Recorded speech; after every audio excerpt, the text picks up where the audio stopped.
way past 7:30. Oh, well, your clock just says 7:30 right now, so.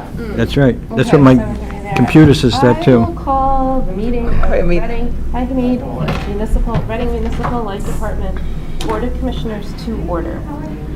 This meeting of the Reading Municipal Light Department Board of Commissioners is being recorded at RMLD's office, 230 Ash Street, Reading, Massachusetts, for distribution to the community television stations in Reading, North Reading, Wilmington, and Landfill, as well as live streamed on RCTV and YouTube. The RMLD Board of Commissioners recognizes the importance of hearing public comment at the discretion of the chair on items on the official agenda. Once recognized by the chair, all persons addressing the board shall state their name and address prior to speaking. It is the role of the chair to maintain order in all public comment or ensuing discussion. Will all participants please identify themselves, starting with those participating remotely, which there's no one, right, Eric? Correct, yep. Okay. Vice Chair Pacino will serve as the board secretary of this evening's meeting. And welcome, Ken, from the CAB. You are the Citizens Advisory Board representative at tonight's meeting. Are there any liaisons present that would like to comment? Karen, Herman. I am present. I have no need to comment. All right. Are there any members of the public? No. I'd like to make a comment in the public comment, please. Sure. Okay, so I want to state that I disagree with the decision that the interim general manager has made with removing the financial services manager. It is not a decision I feel that the interim manager should have made at this point. I feel it's a faulty judgment at this point. I'm going to reserve judgment. My support of the general manager is waning at this point because of this, and I'm going to reserve judgment going forward at this point. I'm going to suggest with the chair that we table this comment. You can't, I just made it. I just made it. It's under public comment. But any, It's under public comment. That's where, but then that's, any discussion of it. a discussion, fine, but I just want to make a public comment, okay? All right. Speaking as a resident. What? Speaking as a resident. Speaking as a resident, Phil Pacino, I live at 5 Washington Street, Unit D6, if you'd like to fully identify myself as a ratepayer. All right. And we're going to move on to meeting minutes approval. Did all the commissioners present have a chance to review the minutes from January and February of 2022? Is there any discussion about them? You want a motion? Yes, please. Okay, I'll move that the Board of Commissioners approve the minutes of February 16, 2022, and April 8, 2022 meeting on the recommendation of the Board Secretary.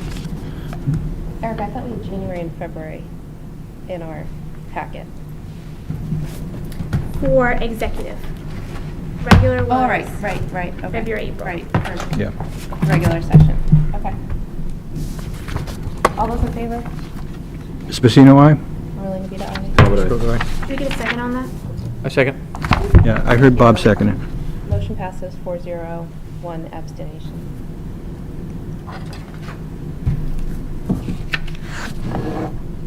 And we are moving on to the interim general manager's report. Excellent.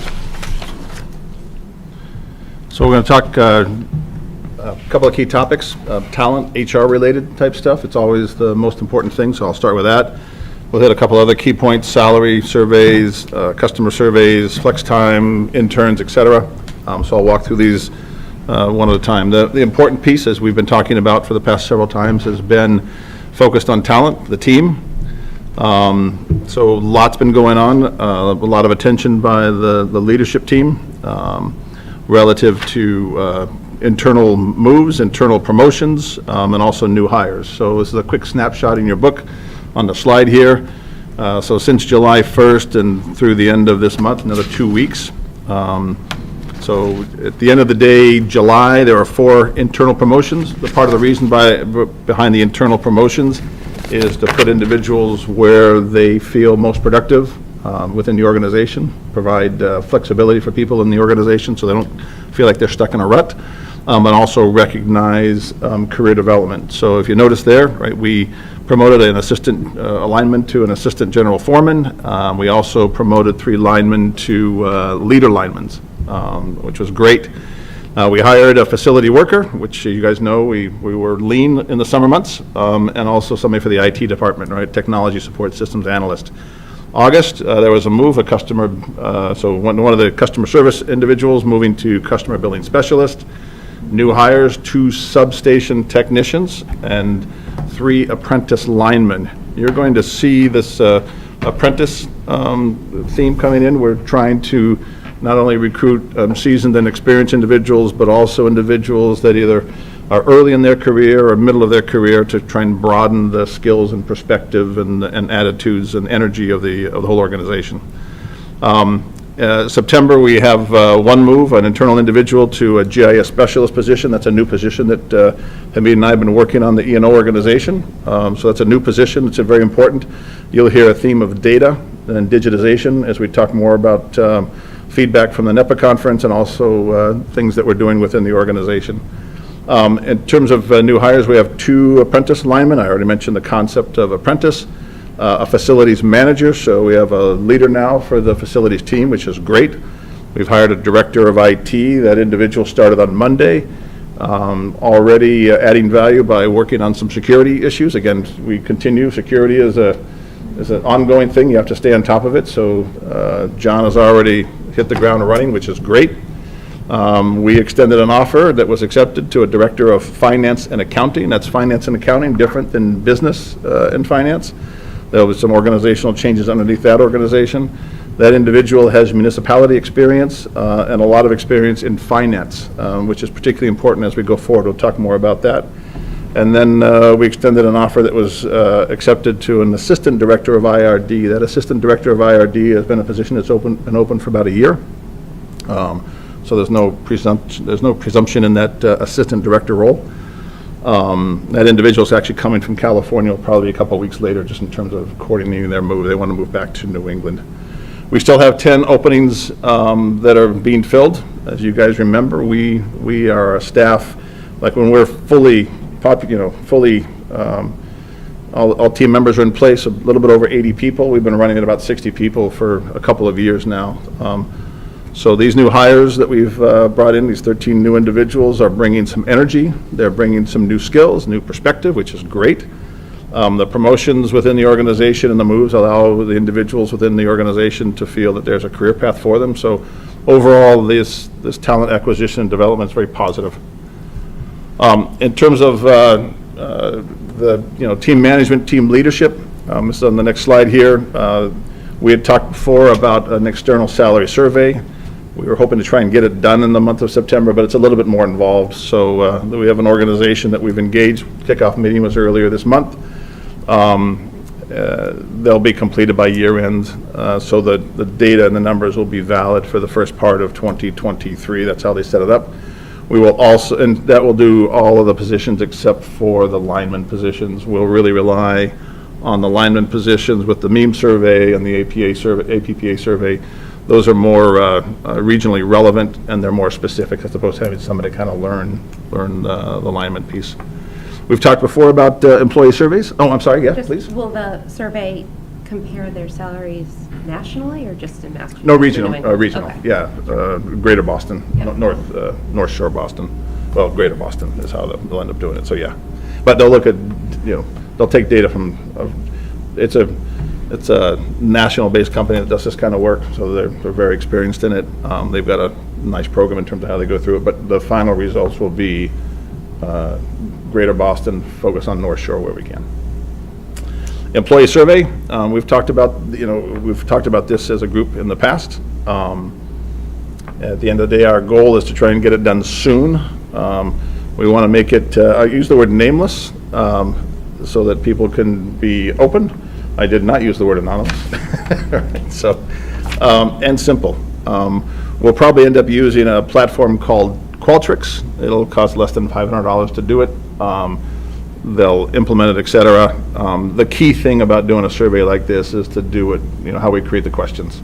So I'll probably share the questions as we develop them. So I'll share them. We might end up talking about them briefly at the October meeting because I want to try and get this done in November. It'll be good feedback. I'll talk more about what's happening with the group. Generally speaking, I think, Hamid and my observation, the rest of the organization, is that the internal organization is very excited. There's a lot of energy. There's very positive feedback right now.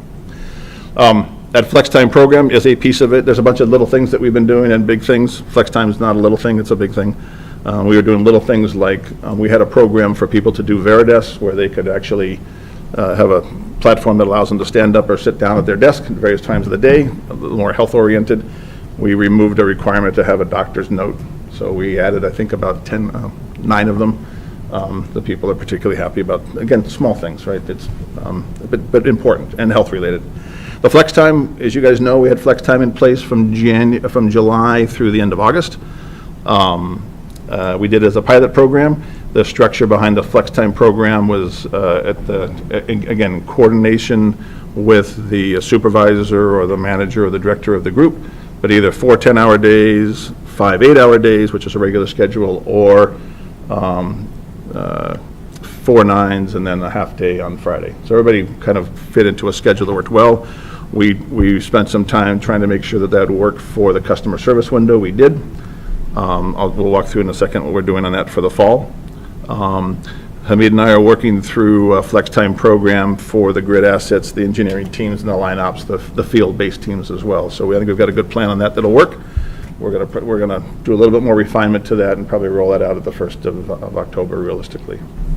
So, is What? that going to be a negotiated? I'm sorry. Nope. Yeah, no. Yeah, so I'll talk, I'm sorry. Yeah, it's supposed to be, I will make this a discussion. We want to make it a discussion. Yeah.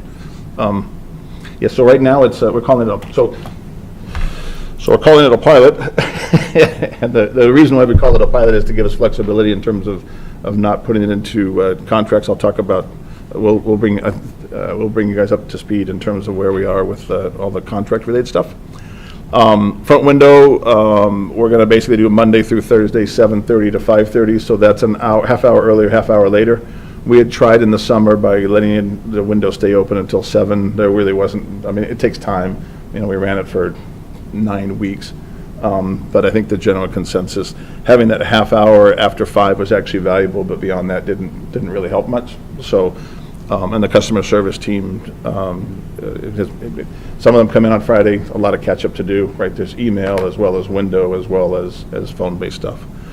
So we're going to extend that through December 22nd. We'll see how it works for all the groups. But that's been, there's a sense of positive feedback in terms of providing that flexibility to the team, and we're still getting the work done, which is great. So I think there's a bit of energy tied to that as well. Has anyone changed what they selected, the Yeah. 4-day instead Yeah. of try 3-day? Yeah, so sometimes, I'm going to do 4 10-hour days, and then I think after the first week, 10 hours is a long day. And people have adjusted, right? And some weeks, depending upon what happens, we give them the flexibility. They don't have to decide. They have to be in coordination with the leadership team, whoever their managers, et cetera, because we have to get stuff done. And it's not just them getting stuff done, but as you guys know, we are an in-person organization because there's a lot of interaction not only within the individual departments but across departments. So, we are not doing hybrid. We are not doing remote. We are in person, and I think this flexibility here gives people the flexibility. Yet they still feel I'll say it, they feel the energy and the coordination about being inside the office. And we just, we do hallway conversations, we do formal meetings, we do impromptu meetings, we've got questions. It's just, we get stuff done. So it's been very productive, and we'll see what we do at the end of the year. It's highly possible that we make it permanent, but right now it's just a pilot program. Right. Any questions on flex or employee survey, salary survey? Bob? Just on the, not being open on Friday. Yeah, window's not open. What, okay, traffic-wise, you guys know better how many people typically come through. So I know town hall's closed on a Yeah, Friday right. now, so. Close on Friday, so. Yeah. Yeah, I just didn't know if there was any traffic. No feedback. I mean, people had when we first did it back in early July, there was a little adjustment. People come in and, the door's closed. No, but it hasn't, like, we can see people coming and going from our windows. So people have figured out that Friday the window's not closed. Like, there's still people in here. The place isn't empty. There are people that still do, 5 8-hour days. There's plenty to do, but the window is closed on. And You get- the other you thing that get- I think was an important adjustment is to let it be open at 5, that half hour between 5 and 5:30 has been actually helpful. Do Sorry. you get a lot of people that come to the window? Yeah. I'm going I to say. mean, what do they come Actually, I for? had the, pardon me? What do they come for? Well, so a lot of people come to pay their bills. But there's a mailbox outside the... Yep, I know, Phil, but there's a lot of people that still like to walk up to the window and get a receipt. I mean, really. And I think the other thing, by having that window open, it's also good from a customer relation perspective. They see people here, and that personal touch. I know it's through a window, right? But that's still, that personal touch is there. I mean, so, I don't have the actual numbers. I used to have, so we actually put it in our Cahoots thing. It was 1,800 calls a month. Was that the number? So we get a lot of calls a month, but I'm Calls, I gonna can see, guess, I'm gonna guess, I don't know, 20, 15, 20 people a day. That's not scientific. I don't know. Yeah, I'm sorry. Does the window person ever cross-sell the time of use Good thought. No. thing or the They do. voluntary program They do on the phone. thing? Okay. They do on the phone. Just wondered. Glad I have them. Just went off. Sell them something. That was my mom, by the way, so, Yeah. very, very sensitive to closing that window. Worked it. Oh, on Friday? She worked, that was her job. Okay. We finished off a couple weeks back the summer intern program. We had 3 summer interns. The summer interns were, there was an electrical engineering undergraduate from Merrimack College. There was a data analytics individual student from Endicott, and then there was an environmental sciences individual from Colby College. As you guys know, we are very analytical here. They all had different roles and projects. They did a whole bunch of projects. They commented several times that as they talked to their classmates that were other places, here they were actually doing real work. There's a whole bunch of things that they worked on, load forecast. One of them was championing, as you guys know, we're doing some discussions relative to a landfill solar site. This gentleman did a lot of background research, learned a lot about the online tax assessors maps, et cetera. I mean, all sorts of skills these guys learned. Our purpose of the program was to it was to make the RMLD, but also the electricity utility industry just a little bit more aware in different schools, et cetera. Again, this is just 3 people, but they were energized when they walked out of here. To create a positive reputation of RMLD within the host schools, so very, very positive, particularly with Merrimack and Endicott. Colby's obviously in Maine, but still good. And the other goal was actually to have value, so they actually provided value to us as RMLD. Overall, a lot of learning for them, a lot of help for us, and we looked at it as part of our recruiting program. So we'll continue on. We'll do it again next year. But it was good having these guys around, and we're going to continue to do it. Hamid and I were trying to get the double E guy into the engineering group, but we kept him busy. So, but we'll do more and more of that. So that's a good thing. Questions about the summer program? You have a theme of trying to get a broader sense of a broader set of people in their careers that come to be part of our team, right? And that's part of the goal, because there's that diversity of career experience is valuable. So that's what we're doing. There was an article in your package relative to, I think as we had talked about before, and it's becoming more and more clear, what happens in Asia and Europe from the energy perspective. It just went back. But anyways, that article it was a Bloomberg, right? Anyways, while electricity doesn't travel long distances, natural gas and coal and oil does. And so what's happening in Europe right now due to the Russia-Ukraine war has implications here in the Northeast. Now, for us as RMLD, because of the way we've structured our contracts, it is not significant, but the IOUs are feeling a little bit more pain for that. There was an article that the chairperson brought forward, Business Week, talked about what's happening in Europe. And so this chart here, RMLD payment aging, it's a chart that we put up on a regular basis anyways. But generally speaking, the payment history has been very strong, just over 98%, 90 days. We do offer, as you guys know, a 15% prompt payment discount, so that's part of the interest. There's the LIHEAP program, the Good Neighbor Energy program, the gentleman who runs our credit and collections, where people are having trouble paying. He also directs them to local charity and church groups as well for help there. We participate in the LIHEAP and Good Neighbor Energy Fund. We'll look at doing more than that, but right now, there's not a lot of, it has not been a lot of feedback in terms of inability to pay the bills, and the bills are they're not crazy bills as well. When I say bills, yeah, bills, customer bills. So we'll keep an eye on this, but it has not been a major problem for our customers right now. I don't know if you want to explain what's going on in Europe right now. Love to. It's almost like a customer revolt, and it all started with high energy bills, and the implications of high energy costs right now are basically, and it started in England. It's insane. So what impact is that to decisions to go green and the impacts of going green all of a sudden, right? So. Exactly. But I think the implication for us is, do you want to have that happen here? Yeah. And do you kind of, do we pull back? Is that the statement? Again, you have to wait to see how the market bears out, but the implication is too fast, too soon, too hard might put us in the same boat. And Reading Light would be in the same. Change is hard, lots of times, but But economically is impossible for some people. That's the reality. There's a move over in England where the ratepayers are not going to pay their bills. I wouldn't want to be Liz Truss today. Put it that, Liz Truss, the new prime minister. Oh, yeah, right, yeah. I would not want to be her today. Yeah. Yeah. I think a couple of things. One, again, we remain very sensitive to it. The nature of us being MLPs and the benefit, an MLP, right? And the benefit that's allowed us to do, particularly be able to do longer term contracts, right? We have continued to modify our portfolio.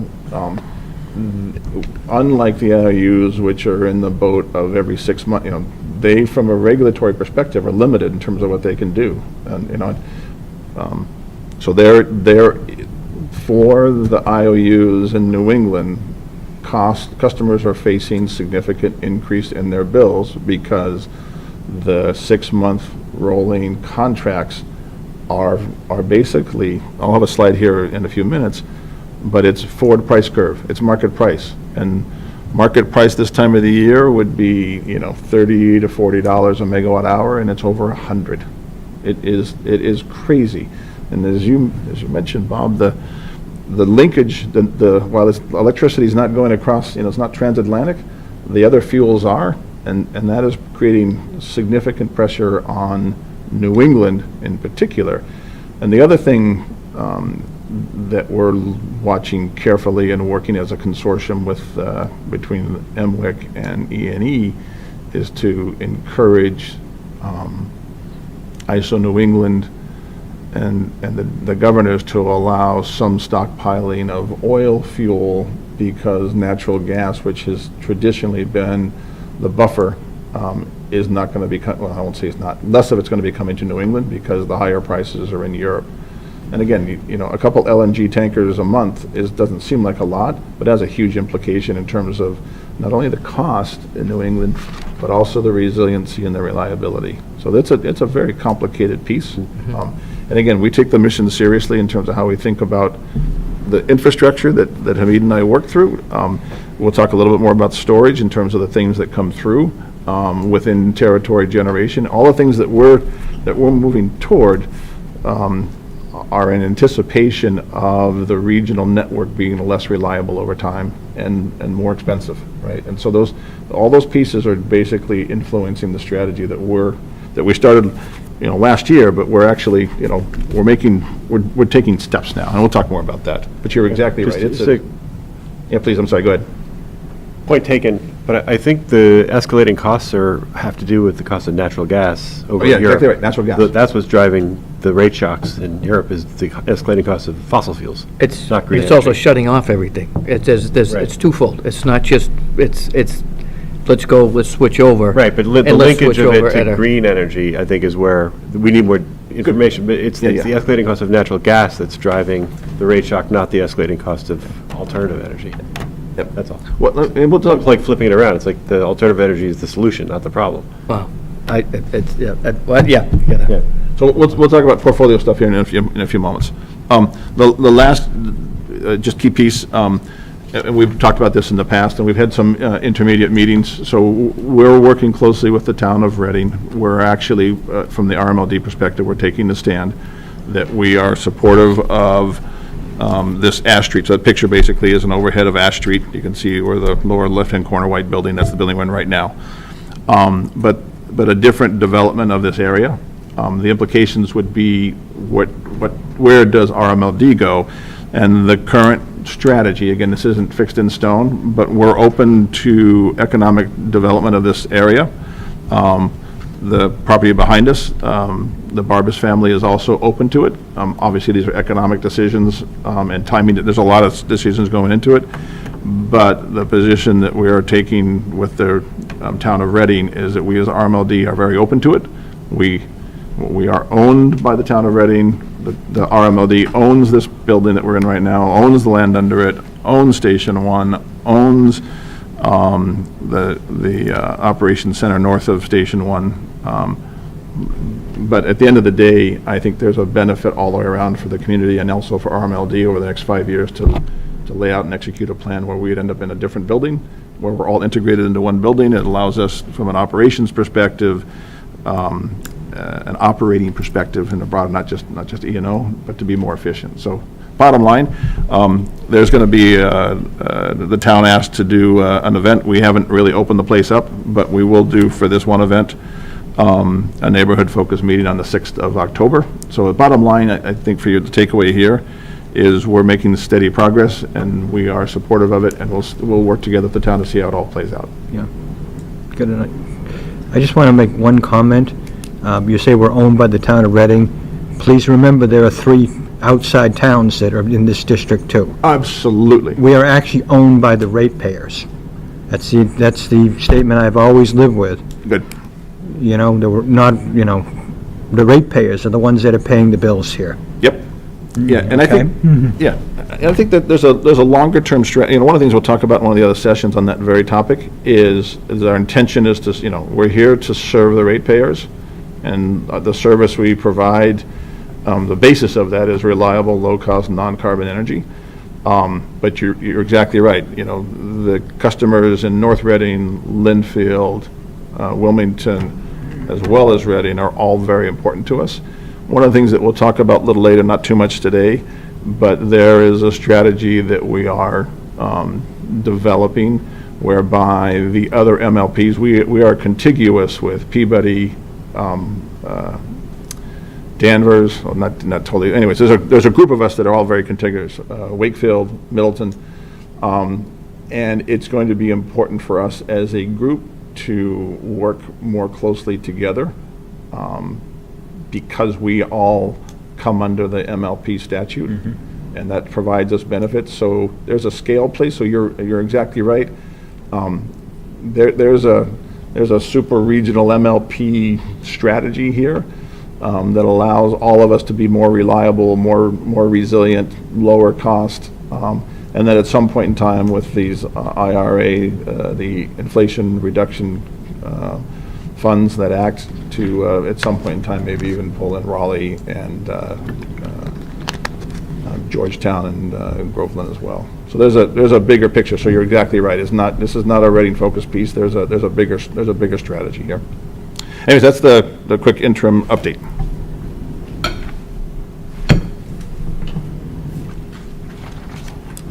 So we're going to move on to the 2022 NEPA Annual Conference Report.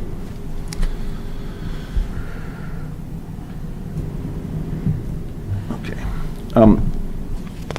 So, as you know, so I attended the the NEPA meeting, as did 4 of the, actually, the 5 of us did. And there are a lot of important things. So this was meant to be more of a discussion, so I'll walk through what I think are a couple of key trends. All of the different presentations had a different focus, but I think, if I could, I basically tried to do a quick summary, an individual slide. The individual presentations are on the NEPA website. If you guys would like, I'll arrange with Erica to send the individual presentations to you, including the speech that was done by Mr. Rush, Barney Rush. But I just want to hit a couple of highlights, because what I tried to do is pull out the key themes and then also the implications for RMLD. And so this is meant to be a discussion. The takeaway I also have is the direction that we are trying to go, the vision that we have put in place now over the past couple months is, I think, consistent with what many of the speakers presented.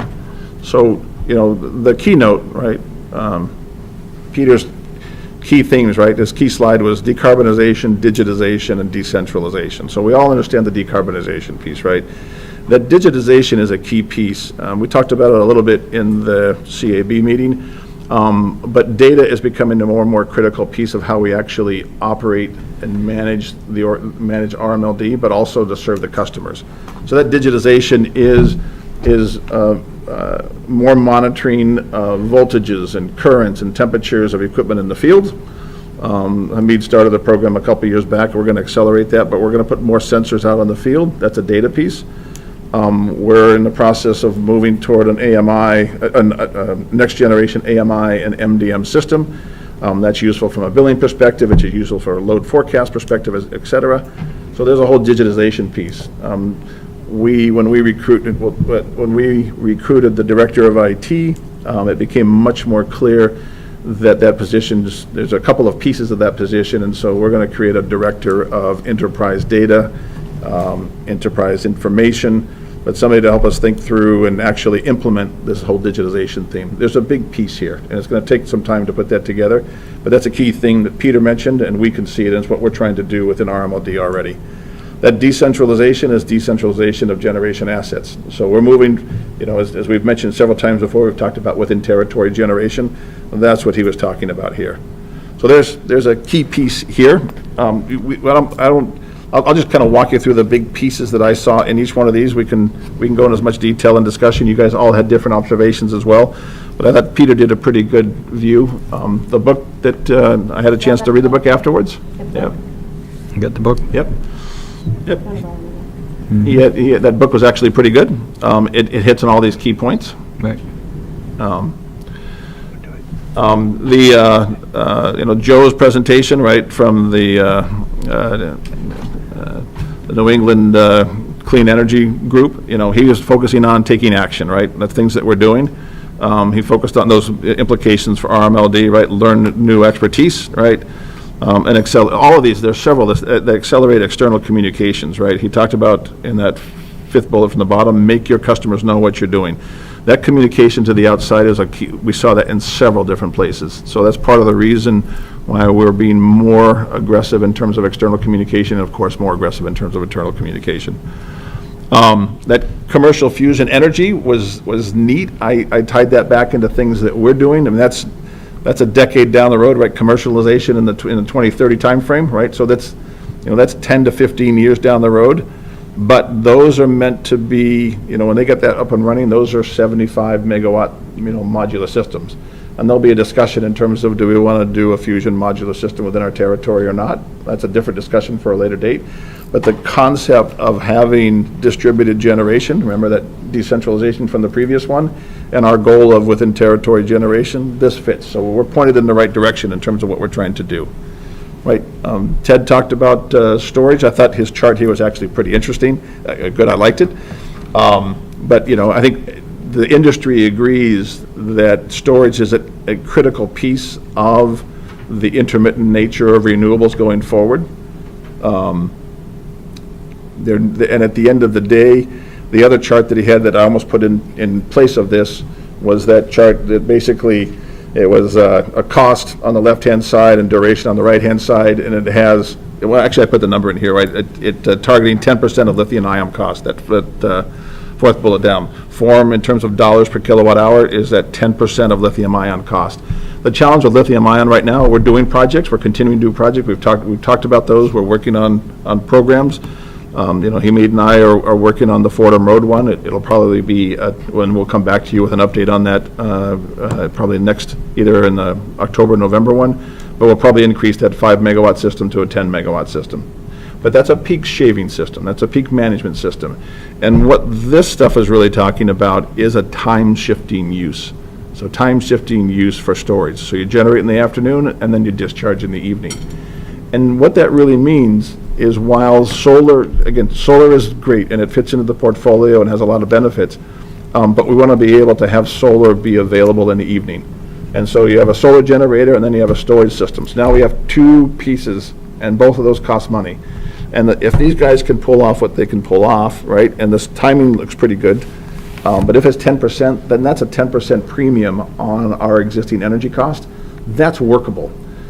100% one is hard to take, right? So that's why this is particularly interesting in terms of the storage. They're doing pilot projects in 2024. I had a chance to talk to Ted afterwards.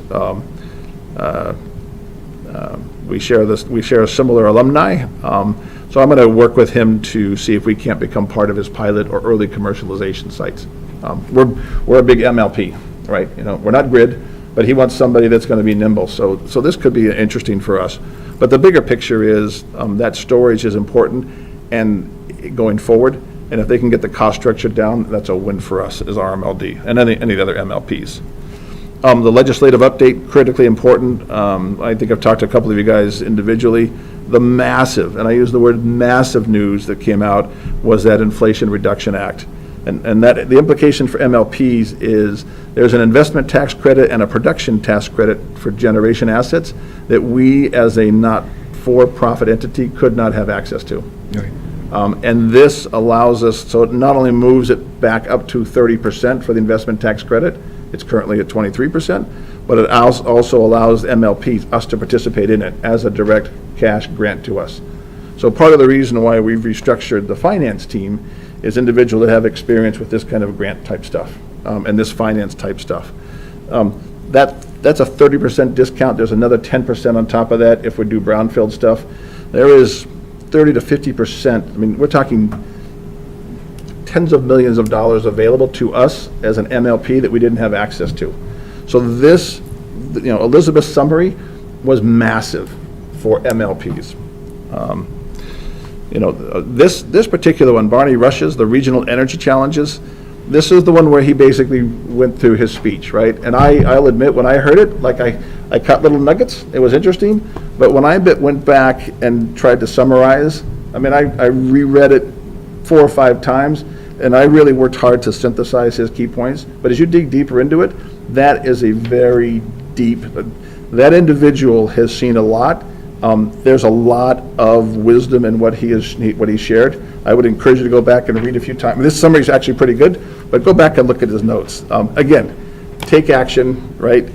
He's talking about there that be realistic regarding cost and time to transition and to realize the benefits. Take the long view, and I think we're moving down that similar path. And again, another guy that talked about customer engagement, right? That was a deep piece. And then One smart guy. yeah, he's I did not feel, I felt like he was one, you gotta say, that was one smart guy speaking up on that stage. I was like, oh my goodness. expressing us at the airport, right? I mean, it was just Yeah. like, wow. But take a look at it. There was really good stuff there. And then Mike Hyland talking about public EV chargers. And there's a lot of pieces, there are a lot of nuggets in there. I won't walk through each one of these, but there are lessons that come out for us as well as we are starting to roll out our public chargers. Again, public chargers, most, as he mentioned and we've talked about before, most of the charging is done at home, but there's still a role for public charging in our territory. So we're gonna chase that down.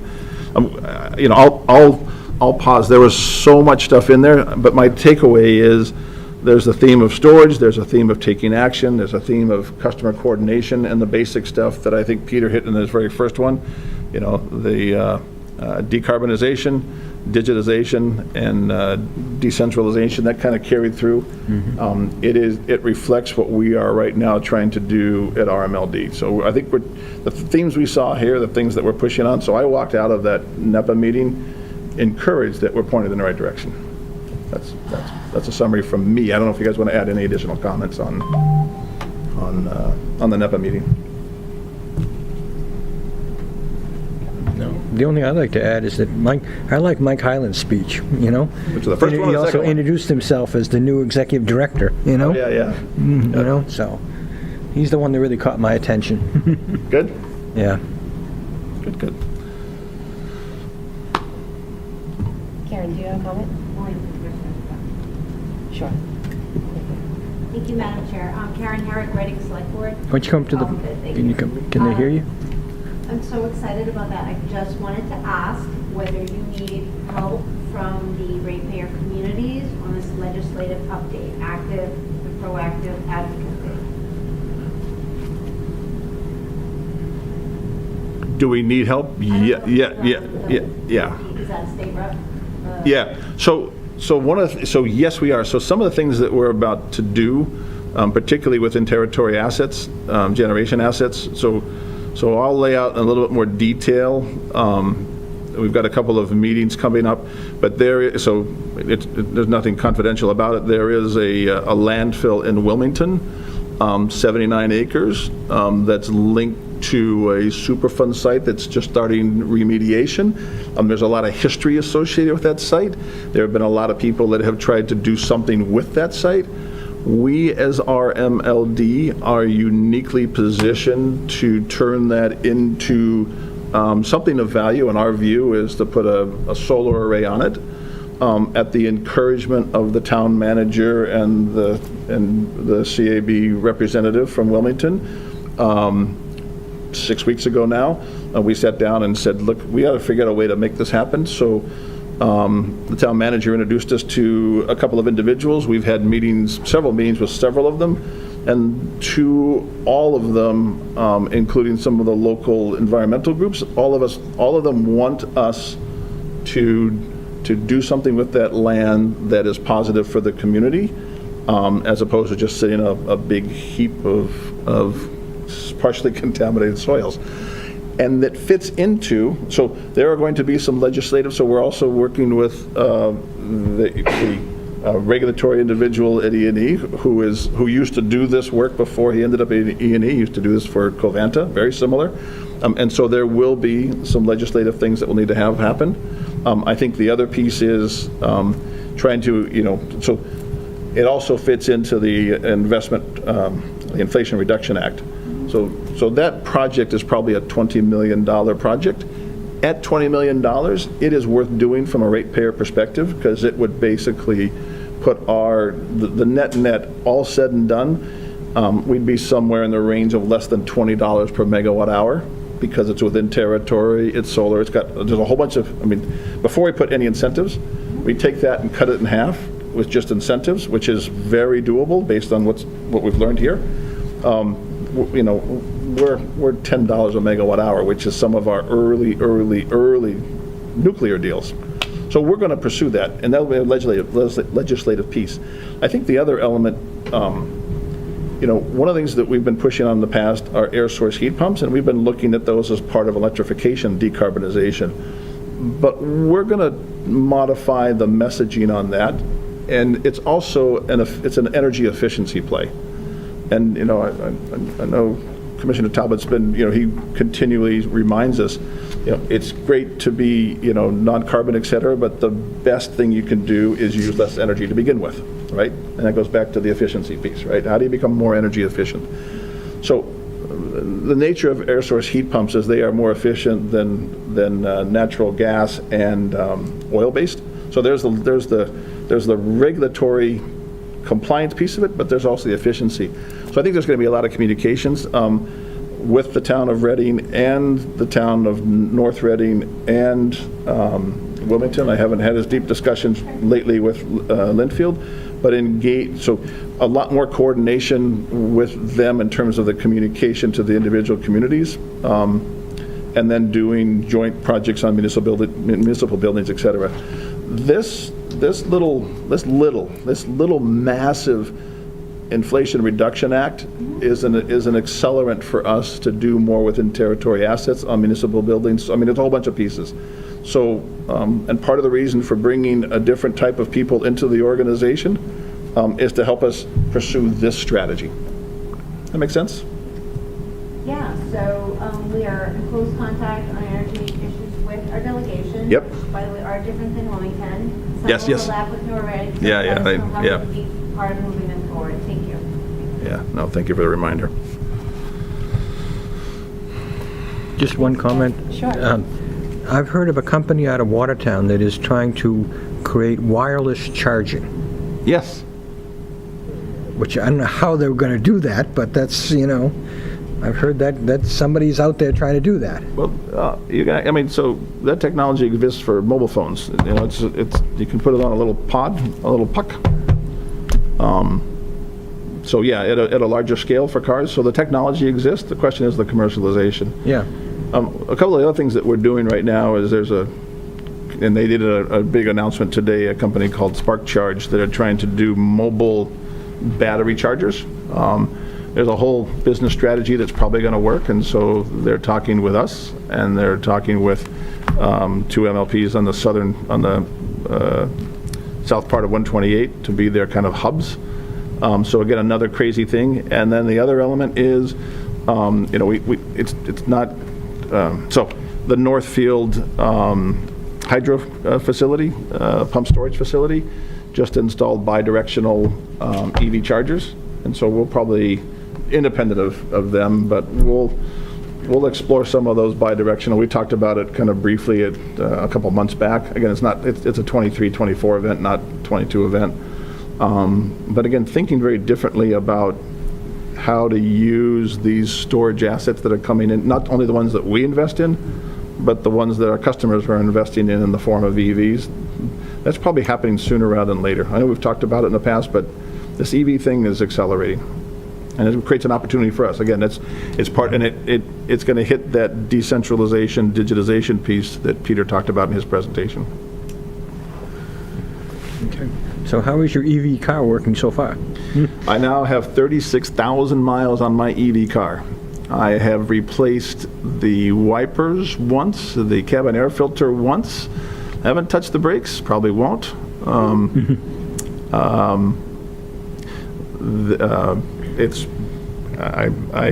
My bill is my gas bill is 20% of what it was. Yeah. That was when gas was, $3.49 a gallon. And we'll talk about this a little bit later, but part of the motivation to do that was economic, but part of it was also to learn. And I go around the different chargers. I don't do it as much as I used to, but just try different chargers, like what's the experience, the ones that come down from the pole, DC fast charge, all sorts of stuff, but just to learn, right? Because we're trying to figure out how to make it easier for our customers. This little Spark Charge thing. So end of the day, there's different, depending upon what your use case is, but I have come to believe that for a lot of people, EVs are, they're going to come fast, and they're going to come from an economic perspective. Yes, I understand people argue about they're more expensive. Well, not, if you do like for like, not so much. But anyways, that's a whole different topic. But from an operating cost perspective, massively different. I'd do it in a heartbeat again. The reason I asked that is Mike Highland talked about his experiences. Yeah, what did he say? With the EV, and I didn't see that summarized anywhere here. So he talked about his experience. That's why I asked that question of him. Yeah.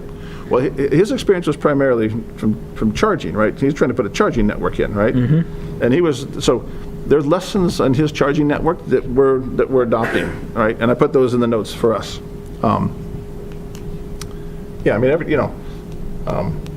The customers are going to decide in terms of how fast they're going to go, but on a national basis and again, you guys know, right? 2035, the current law is you will not be able to sell an internal combustion light-duty vehicle in Massachusetts. Mm-hmm. And that's coming.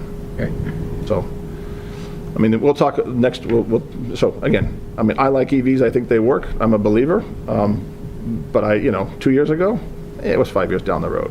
But I know, that's my personal experience. Okay. All right. So we'll goes along with our policy review on a rolling basis. The first policy tonight is to review 15, sexual harassment. Why don't we review the motion first and then have discussions? Just because Sure. Would you read it? Okay, fine. Would you want both or just one?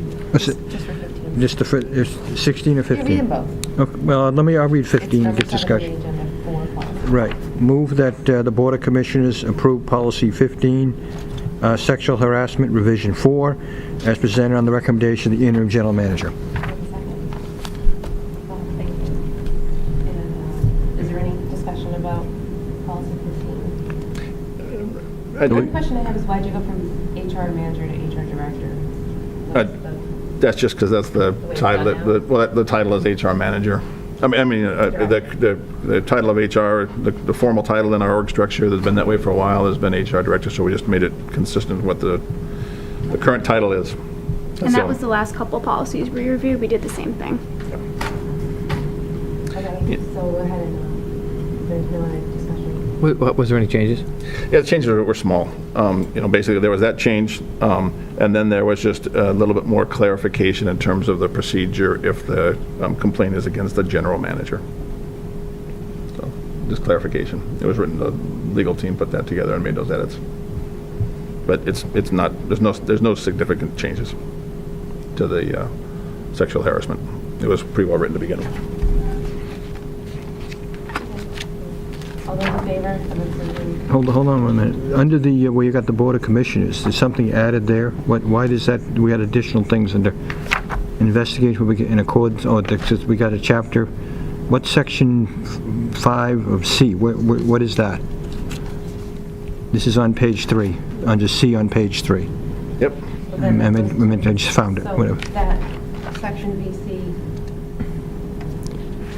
is on pages 4 and 5. Right, no, it's 3. It's on page 3, it's the bottom paragraph. Right, but it directs you to section BC. That's what it refers to section, okay, So it basically, all right.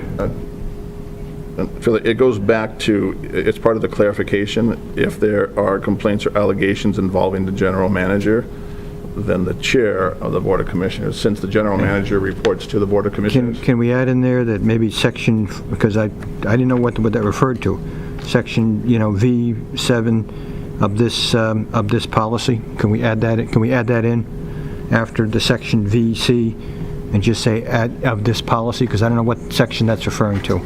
It seems to just be out there by itself. Any investigation will be conducted. Oh, you mean that last, you mean the bullet, you mean this little cover page? No, I'm looking at the changes you made here. Where it says, the new line, any investigation will be conducted in accordance with section 5, subsection C. Right. Of this policy. Oh, you want to just put of this policy? Of this policy. Oh, sure, So that's just, it's clarify what section that is. sure. Because that could be section 5, since they have the Green Mountain Casino Manual.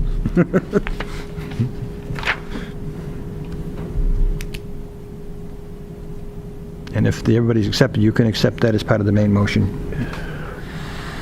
You okay? Unless anybody objects. Moving around the room. Okay, so all those in favor of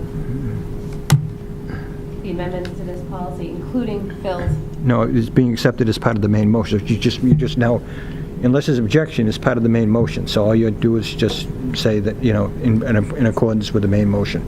You just one vote. There's no amendment on the floor. It's not an amendment. No, it's not an amendment. It's part of the main motion. Oh, Yeah. Yeah. So, You all just, those in favor of the motion? With Ms. that- Pacino, aye? Talbot, aye. Was I? Marlene, aye. I must tell you, in the history, that section has come into play once. Really? Yes. And I give you details at some other place, some other time. All right, policy 16, violence in the workplace. All right. Move that the Board of Commissioners approve Policy 16, Violence in the Workplace, Revision 3, as presented on the recommendation of the Interim General Manager. Second?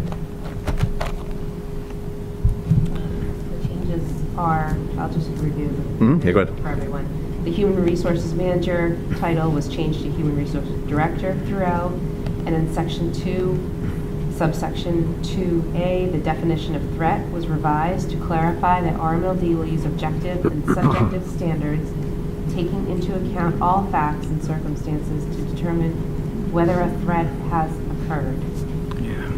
And subsection 2C, verbiage was added to expand the definition of weapon to include realistic-looking fake firearms. In section 4, pre-employment screening, subsection 4A, verbiage was changed from RMLD should to RMLD strives to.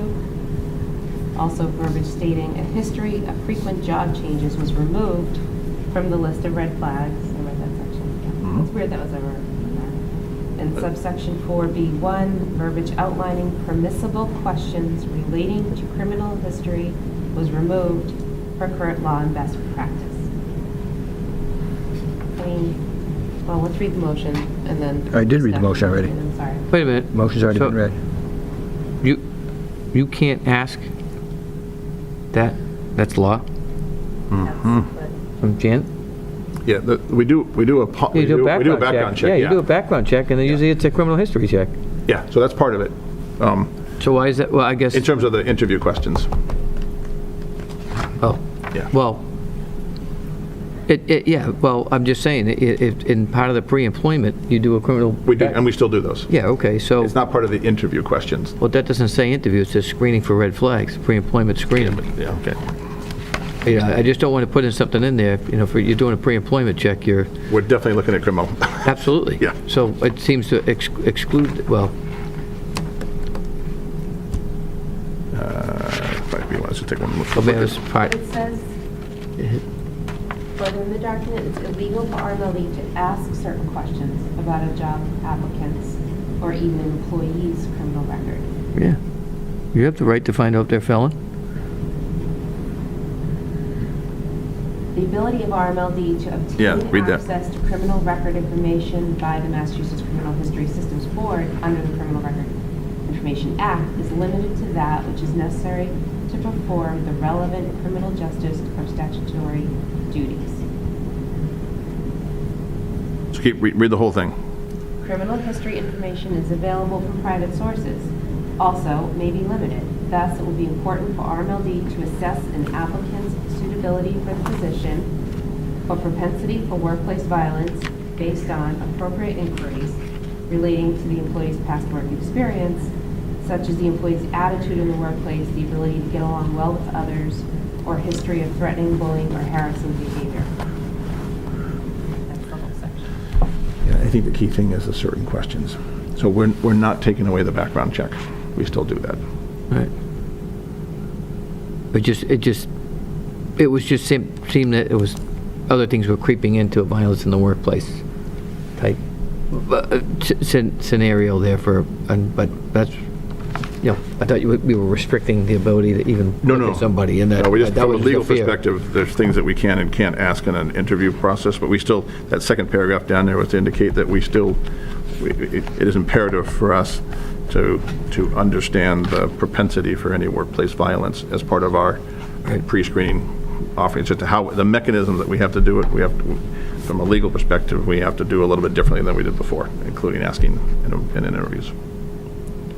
So we're not taking away the responsibility, just how we can do it from a legal perspective. And then the fake-looking firearms is pretty straightforward. I think it's more than fair to omit the line that said propensity for changing jobs, rebuilding. Yeah. Okay, so we already read the motion on violence in the workplace. The motion's been read, yep. And seconded it? Mhm. So is there any further discussion? Ms. Pacino, aye? Marlena Beta, aye. Talbot, aye. Mr. Coulter, aye. Passes 4-0, 1-0.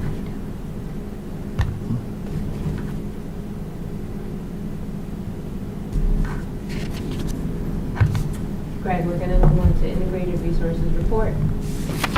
Excellent. There will be a motion. Yep. You want the motion? Okay. Move that the Board of Commissioners, on the recommendation of the Citizens Advisory Board, Vote to accept the interim general manager's recommendation to execute a contract with First Light Power for energy, including associated certificates from an existing hydro facility in Connecticut, contingent on appropriate environmental justice due diligence. All right, very good. So we're going to... Second. I heard Bob sorry. second it. Okay, thanks, Bob.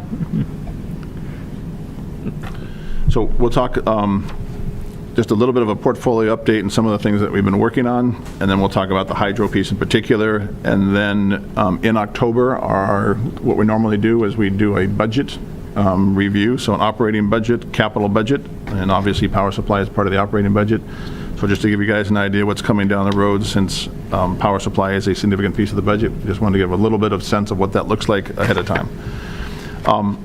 So as you guys know, the RMLD team continues to, right, since it's a big piece of the budget, we pursue aggressively power supply contracts, right? Contracts expire, we have to keep filling the portfolio.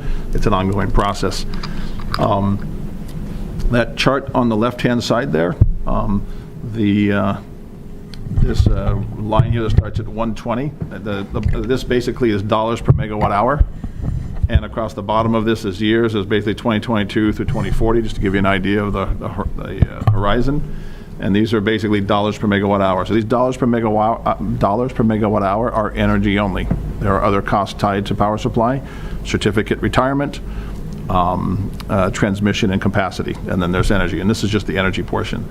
So as you can see, this kind of purple, not purple, but this teal colored line is the forward price curve. And you can see right now in 2022, 23, it is significantly high, and then it drops off. It's theoretically going to dip, still at a fairly high number in 2025, and then start growing back again. So that's we call that the open market. That's the forward price curve. The I don't know if you can see my mouse, but the all contracts piece is basically all of our existing contracts, our entire portfolio, and you can see we're right in the mid to high 40s, which is good. We've been there for a while. And then you can see the red is the nuclear component, the blue is the hydro component, the yellow is the solar component, and then the green is the wind component. Now, these are existing contracts in our portfolio. We expect when the offshore wind comes in that green line will come down. And there's a question in terms of how fast offshore wind gets built, et cetera. We will buy wind projects, right? It's part of our, it's going to be part of our portfolio. As you guys remember from last year, on the Vineyard Wind Project, we are part of a consortium to buy a small piece of it. As those develop, we will chase more and more of those. The concept I just want to leave you guys here is that, we pursued nuclear.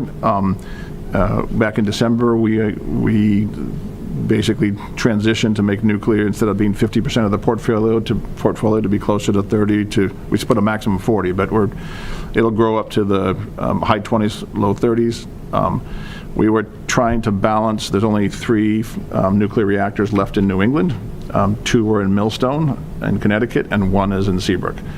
Right now, our portfolio is about 2/3, 1/3, 2/3 Seabrook, and then 1/3 Millstone. What we're trying to do is balance, make those more 50-50, just in terms of geographic and physical separation. We continue to work with Dominion, but they are pricing right now above forward price curve. So we're not executing any nuclear projects right now into the portfolio. We'll continue looking at it. And the Millstone, due to a arrangement between Millstone, which is in the state of Connecticut, and the state of Connecticut keeps all the certificates until 2029. Okay, so we're continuing to work on it. The TFAs, you guys remember, 2 years ago, even last year, we have existing TFA contracts. They go out through 2024. We did a couple of them last year. We did 3 of them last year. We haven't done any of them this year, and the reason being is that that model, that mechanism was ideal when you had a fairly stable market. So 18, 19, even 20, prices went up and down, but they didn't go up and, they went up and down between, $30 and $45, $30 and $50, not $120 or $150, et cetera. anyways, all said and done, despite our efforts to update the assumptions and running the model on a regular basis, the model generates, $150+ per megawatt hour prices that, while we might experience them with our open market position, we don't want to contract with them quite yet. So we continue to look at it. We're not going to walk away from it, but it's not economically a good thing for us to lock in high prices right now. If we feel them, that's fine. We talked about Hydro-Quebec before. That 9.4 megawatts, our intention and our plan is to start taking energy starting in January of 2024. So we have the transmission capability, which is great, but we need a generator on the end of that line in Canada. So while we tend to, as Rmld, go out and generate projects and opportunities on our own, we do, where we can, do projects through E&E. We have several of them in our portfolio, but only several. But they've taken the initiative they've kind of put a collection of us MLPs together, and they're trying to establish that initial supply discussions with the Canadians. So we're going to let them continue to drive that, but that's the next key milestone for us. So we've got 18 months to do it. We're aggressive on it, and that'll fit into the portfolio, but that's a quick update. We also, again, in terms of exploring different things, we looked at load following with NextEra. We had done a load following program back in 2018. It was, because the market was very different back then, it was viewed as marginal. Right now, it has a significant premium to it if we were to do load following. The idea basically is we'd be 100% hedged with them, but it comes at a premium. That premium is pretty significant. I mean, it's really significant. And we've worked very well with NextEra, and they've worked hard. We've done creative things to try and figure out a way to make it more attractive to us and our ratepayers. But it's too high of a premium right now. So we're in good shape for the next 2 years, 23, 20. We're in good shape going forward. But the big push, the high numbers are winter of this upcoming winter, and then the winter of 23, 24. We're 85 and 83% hedged respectively. We don't have a lot, we're in good shape. We were trying to get closer to 90, and we will continue to do that. We'll talk about a project right now, but that won't start until 2025. So we're not nervous about the next 2 years, but we always are trying to figure out a way to fit more low power into it. Quick snapshot, I won't spend too much time on this, but we've got a mix of hydro and solar and wind in our portfolio coming up, things that we've been working on this year. All of these, that's just a quick snapshot. But I want to talk about the hydro, right? So this is First Light, basically Falls Village. It is a 9 megawatt facility it's on the western, it's a river on the western part of Connecticut. Now again, we're trying to think about geographic spreading. So we've got some plants on the Housatonic, but also on the Connecticut River. They have different watersheds. So again, just the idea of spreading risk. In this particular one, for administrative efficiency for both the supplier, which is First Light, and us, we basically agreed that it would be best for both of us to take 100% of the output. It's not a big facility. It's a little, it's 9 megawatts. It generates 38,000 megawatt hours a year. It is run of the river. So it's sizable, right? It's a little bit over 5% of our annual portfolio, so it's good. It's a 15-year contract. It has Class 1 certificates. It fits right in the middle of our, remember that previous slide we had put up there in terms of where the blue line was? It's about 50% higher than our overall average, but it still fits into the hydro portfolio. So the pricing is good. It's particularly good right now. It would be another long-term contract, 15 years. First Light, like Gravity, is very reputable. First Light happens to be bigger than Gravity. The financial owners of First Light are our pension funds. They happen to be Canadian pension funds, but they like the idea of, so we worked well on the pricing, and the pitch for us was, we're a reliable paying client, we'll do a long-term contract, and we'll administratively try to make it work for both of us where we take 100% of the output. So anyways, we think it's a good program. It fits into the portfolio. It's hydro. It's got all the things we like, and we'd like your permission to execute a contract. And the other thing is, as you saw in the motion, based on tonight's discussion, we will, as we have done on the other ones, we will do a environmental due diligence like we've done before, and those have worked out really well. In fact, these guys, we did a project extension on one of those other ones that they had, and they had never done a due diligence on it, so they're particularly excited to see the results of the due diligence. But anyways, that's a small point, but it's important. So, All right, thank you. questions? Very small question, just on that last bit of terminology that you used. What do you call the due diligence? What's the term you're using for it? Environmental due diligence? Thank you. Because it says environmental justice due diligence. I know that's like a certain type of thing if a power plant is in a low-income neighborhood Yeah. and is emitting things. But when you're talking about hydro, you're talking about, see, that's all. Yeah, yeah. Good, thank you. So maybe friendly amendment, just Yeah, we read it. So just drop the word justice? the motion, friendly, whatever the terminology is, we don't need the It's word environmental due diligence. isn't it? environmental due diligence instead of environmental justice due diligence. Very good, thanks. We can accept that as part of the main motion Yeah. unless there's an objection from anybody. No Or objection. we make it just one vote. Yeah. Okay. So all those in favor? We don't have to read it again, right? We don't have to read it again if we are not You know, contesting. It's just one vote. Just Okay. one vote you need. Yeah. All right. Okay. So, yeah, I'm in favor with Willing to be that one aye. word change. Yep. You got that? Okay, great. 401, thanks. Okay. The last piece, again, this is just to kind of set the stage. So we are going to present to you the 2023 budget. Obviously, for all the reasons we know, right? And while there's upward pressure on the budgets. Part of it is, part of it is the nature of more of our portfolio is renewable, is non-carbon. And if you remember, right,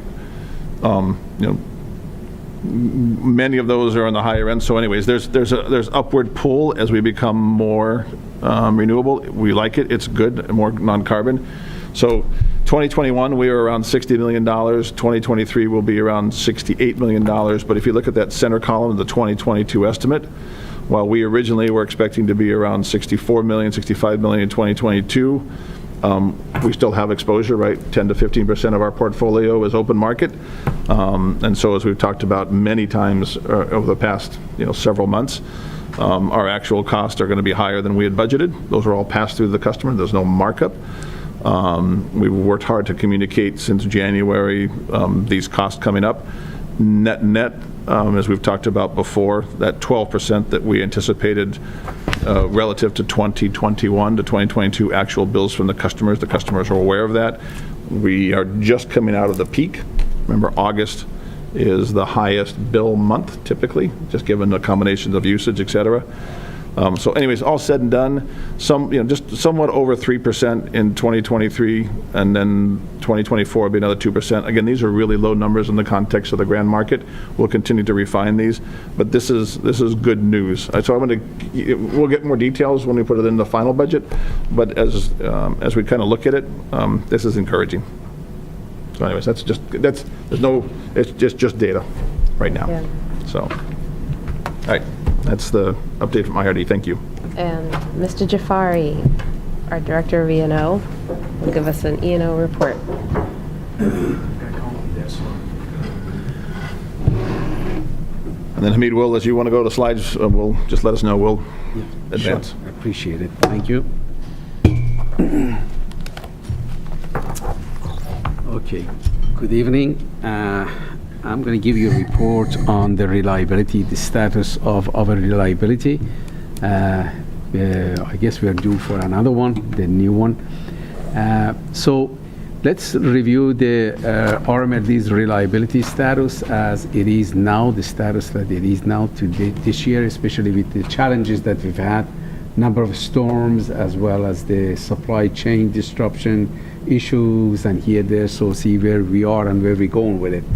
And what the strategy would be like here moving forward, because as we are meeting the new challenges of that we're in today now, we're going to have to keep looking ahead and also be proactive rather than reactive. So we're changing our strategy a little bit, that I'm going to go over these slides and explain to you exactly what it is, the facts, and and what we're going to do moving forward in order to be better prepared and make sure the reliability is going to stay sound and is going to be as good as it's been in the past.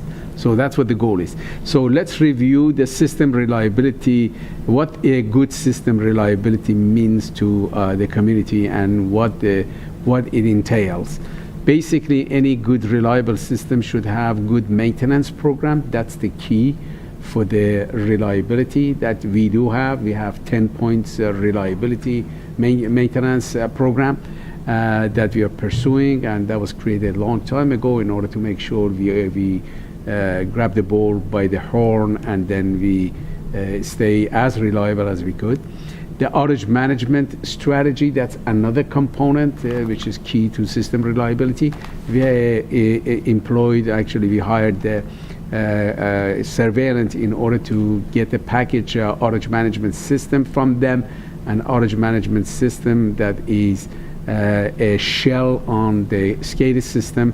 It has been assisting our dispatchers and engineers tremendously in order to locate the outages and manage the outages and restore the power to the people as fast as they can. Another component is system planning. We did the system planning study back in 2015, and that created basically the roadmap for the next 20 years, that what we need to do and what pattern we should follow. And we've been updating that, internally. We continue to build up on those by doing more studies in order to make sure that, we're still on a right track. So, and it's going on. So the next item is the system automation plan. And, we have a roadmap, technology roadmap that was developed back in 2015, 2016. And having said that, we basically mapped out for the next 15, 20 years as we are making those improvements, how we're gonna implement the automation. Because having a good automation in place, that's gonna cut down the outages. And then, that's part of the goal. So we mapped out the future of Rmld's system, like pieces of puzzles that every year we put a piece together in order to make sure at the end of the day you have the full picture and everything works together in order to help maintain the reliability. So the reliability, the long story, the reliability is still strong. We are in very good, we remain reliable, and the reliability is in good status. The next slide, please. So these are the number of 10 reliability maintenance programs that we developed back in 2015. And some of them are basically daily, some of them monthly, some of them annually. And those programs, we have a good system. We have prioritized basically the maintenance programs, and we adjust them as we go. We try to do them all, and we are on target with those. So every year we review those, and we're going to see that which areas we've been very successful, which areas we need to put more attention to, and basically we adjust the plans accordingly. And this is the model that most other utilities now they're following pretty much. Some utilities, IOUs, they're doing some of those, some they're not doing. But this is basically following the best business practices, and that's what we are doing.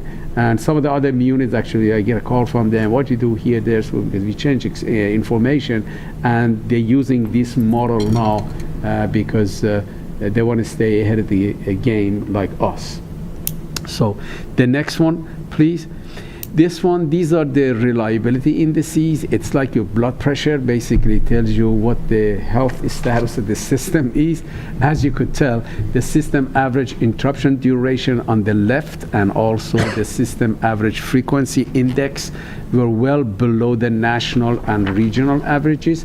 The regional average is in green, the line green, and the blue line is the national averages. Now, I want to mention something. These numbers are based on the 2021. The 2022 numbers, benchmarking numbers, they're going to come out in March of 2023. So even though that, those numbers, still haven't come out for this year, and everybody's up because, with the drought and all the issues that,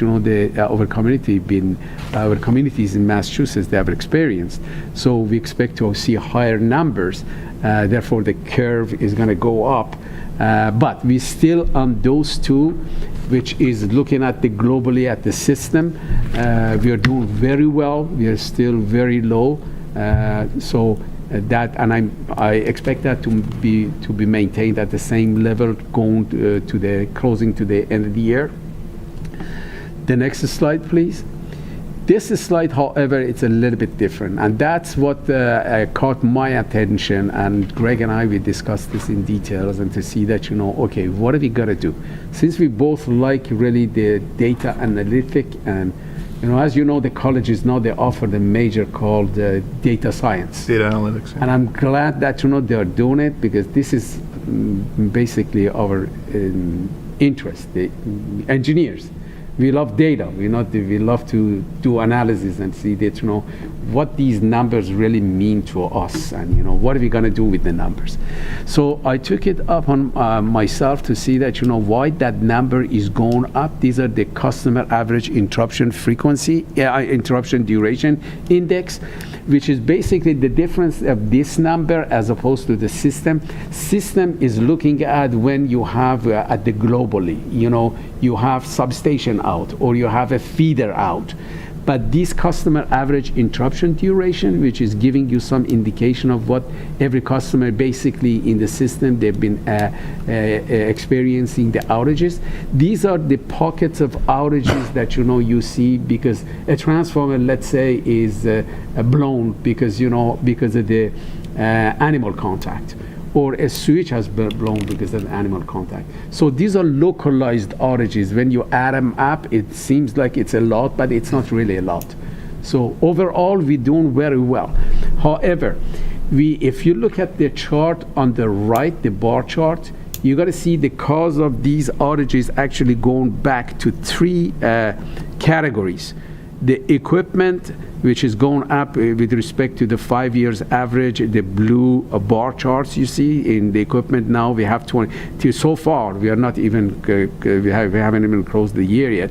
But 5 years average to the month been 23, and now we are above that.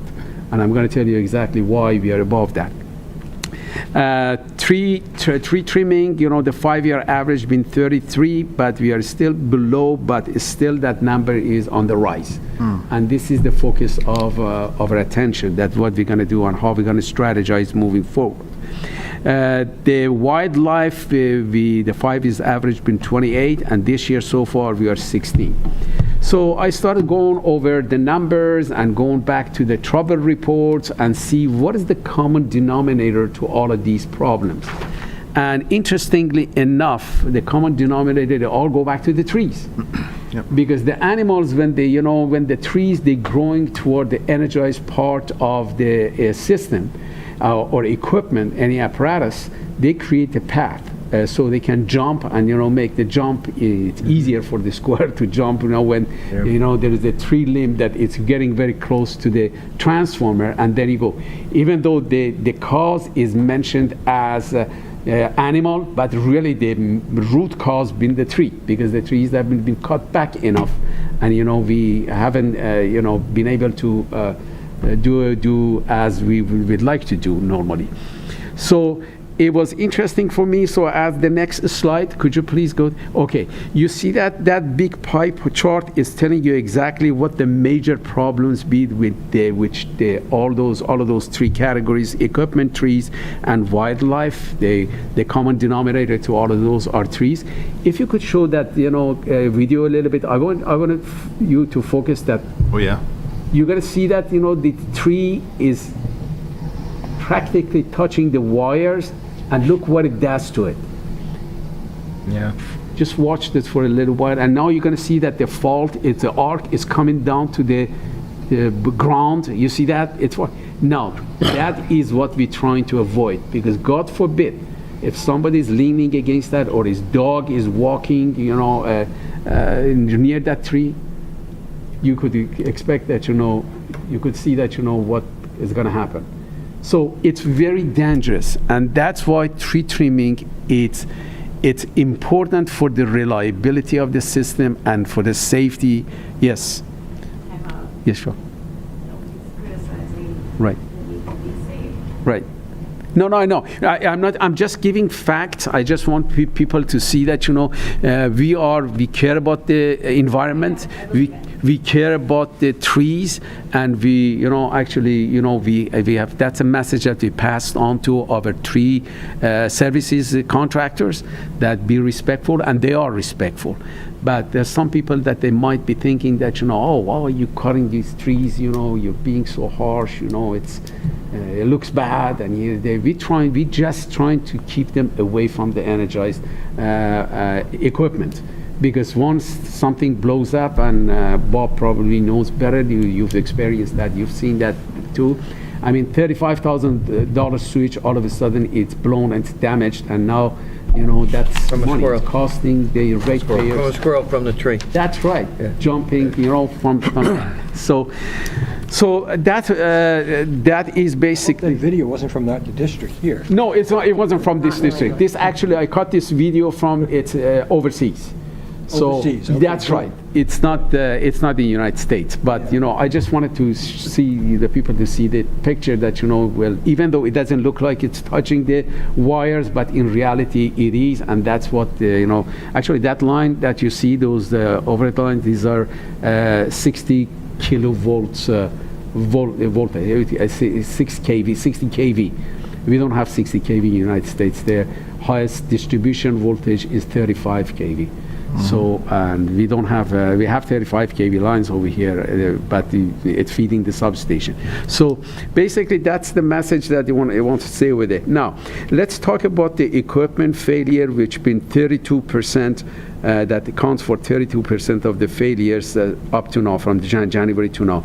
These include transformers, cables, wires, and cross arms that we have had the failure on those. So part of the problem is we had to kind of slow down our transformer replacement program. The reason for that being because the supplies are short. Now the transformers, you're talking about almost 2 years out. The last bid that we went out, it's the delivery, the next delivery is going to be anywhere between 52 weeks to 102 weeks. And now I hear that, some companies, they're talking about 160 weeks, I'm sorry. So more than 2 years. So if that's the trend within the next few years, we're going to have to basically conserve our supplies and making sure we use them wisely. So we slowed down the transformer replacement program. Last year we replaced about 178 transformers, which was very productive year, and that program pays back. But this year so far we had to cut it down and save the transformers. We had to cut it down to 38, saving the transformers just for emergencies, storms, and also for leakers. And we got a lot of those still that they're trying to catch up with the many years of no maintenance. So the program is paying off, but for now we had to slow down, and that's part of the reason that that number is up. The three problems, starting January 2020th. And I'm sorry, your package says 2022, but actually it's January 2020. The law changed. Now the tree trimmers are considered as laborers and not tree workers. So now the tree services companies, they're going to have to pay them prevailing wages, and the prevailing wages doubled up. So back in 2018 contract we had with Mayor to 21. We were paying like about $60, an hour, and the next contract when we renewed 2021 to 2024, you're talking about $110, $120. So they doubled up. So now what we had to do as a result, in order to stay within the budget, even though we increased the budget back in 2021 and now in 2022, we had to cut down the number of crews. We started originally with 2 or 3 crews, and then we had to cut them back to 2, and now we have only 1 crew servicing all 4 towns. So because the root cause analysis that we did that shows everything goes back to the trees and the drought that in our region, in Massachusetts basically, is the cause of the problem. So you're going to see that, I'm making recommendations in our operational budget, operational maintenance, to develop the tree trimming budget. So we can have 4 crews, one dedicated for each town. Another thing we did as a proactive measure, we asked Mayor Tree Services to go and survey the entire service territory for the hazardous trees, because some of the trees that have split, and some of the trees, they got disease or insect infestation. So you see that these trees are posing threats to their lines, and they have identified lots of those. So we need to take care of those, and we need to. That's another reason that we need to be more proactive and get them out, or prune them back, so they're not causing any problems for the reliability. So another thing we found out also, as I was doing my research, I see that actually there is a new there is a phenomenon that I didn't know. They call it sudden limb or sudden branch drop, and this is happening during the drought season. Because the trees, they're trying to save the leaves and save the rest of the trees, so they decide to drop one of the limbs, so the water could reach the other branches, and the root is not going to dry out. And we've seen lots of those that you're going to see in the pictures, that that's been causing it really. And we see in a clear day, no storm, no rain, no nothing, and the limb just falls on the lines, and it's taking by bringing the wires and poles and damaging the equipment. So we've had a lot of those this year, and I included some of those pictures for you to see. So what is our strategy moving forward? The strategy moving forward is to increase the tree trimming and hazardous tree removal operational budget that we talked about. We are increasing the inventory for both maintenance and capital projects, for the transformers and cables and wires. We're gonna order transformers more frequently than we've done in the past. Our inventory right now, it's good. However, we're saving those again, that's trying to survive this, this supply chain disruption issue. So it would have minimum impact on us, and we're replacing all the transformers that they need to be done. And actually, some of the transformers coming back from the field, if they got a minor leak or something minor leaking from the valve, we try to fix them over here and put them in the inventory to use them for emergencies, because we're not going to be able to replace them for 2 years. So we've been getting more creative in order to save money, and also keep our inventory at the level that we're not going to be panicking if we go through major storms or major emergencies. So we also, RMLD is searching for extra protective guards, like greeter guard line guards, that these are basically the plastic bottles that you've seen that, Bob. These are, they go on the line, and when animals, they go on them, it rolls, and they drop, they fall, so they can't reach the the switch and transformers. So we started getting these in our inventory, and we're going to install them on our expensive switches, interrupters, and also SCADA-made switches, as well as the reclosers and the transformers, so they can just easily access the energized part of the equipment and cause damages. Another thing, we changed our strategy on the fiber and the cross arms. We have wood cross arms, and now we are changing our cross arms to fiberglass. They are much easier to install, and they don't break. And that's another thing that we found out during these storms, that they break so easy, and they're old. So we're now replacing them with the fiberglass cross arms. So we're taking all of these measures in order to bring the outages, the customer average interruption duration index and customer outages, bring them as low as we can to maintain the reliability. So I just wanted to go over the next slide. I just wanted to go over the RMLD current tree trimming plan, that what we do, so the community, they know. Every year, our contractor, Tree Services, they put the IVMP plan together. That's Integrated Vegetation Management Plan, which basically it's going to describe how we're going to trim the trees and what we're going to do for the growth, vegetation growth. We are not spraying, we are not, that's not, even though there has been one incident that, in Reading, that was a special case that we are addressing, and I'm getting involved, and we're going to meet with the Conservation Commission and also the tree warden to address that.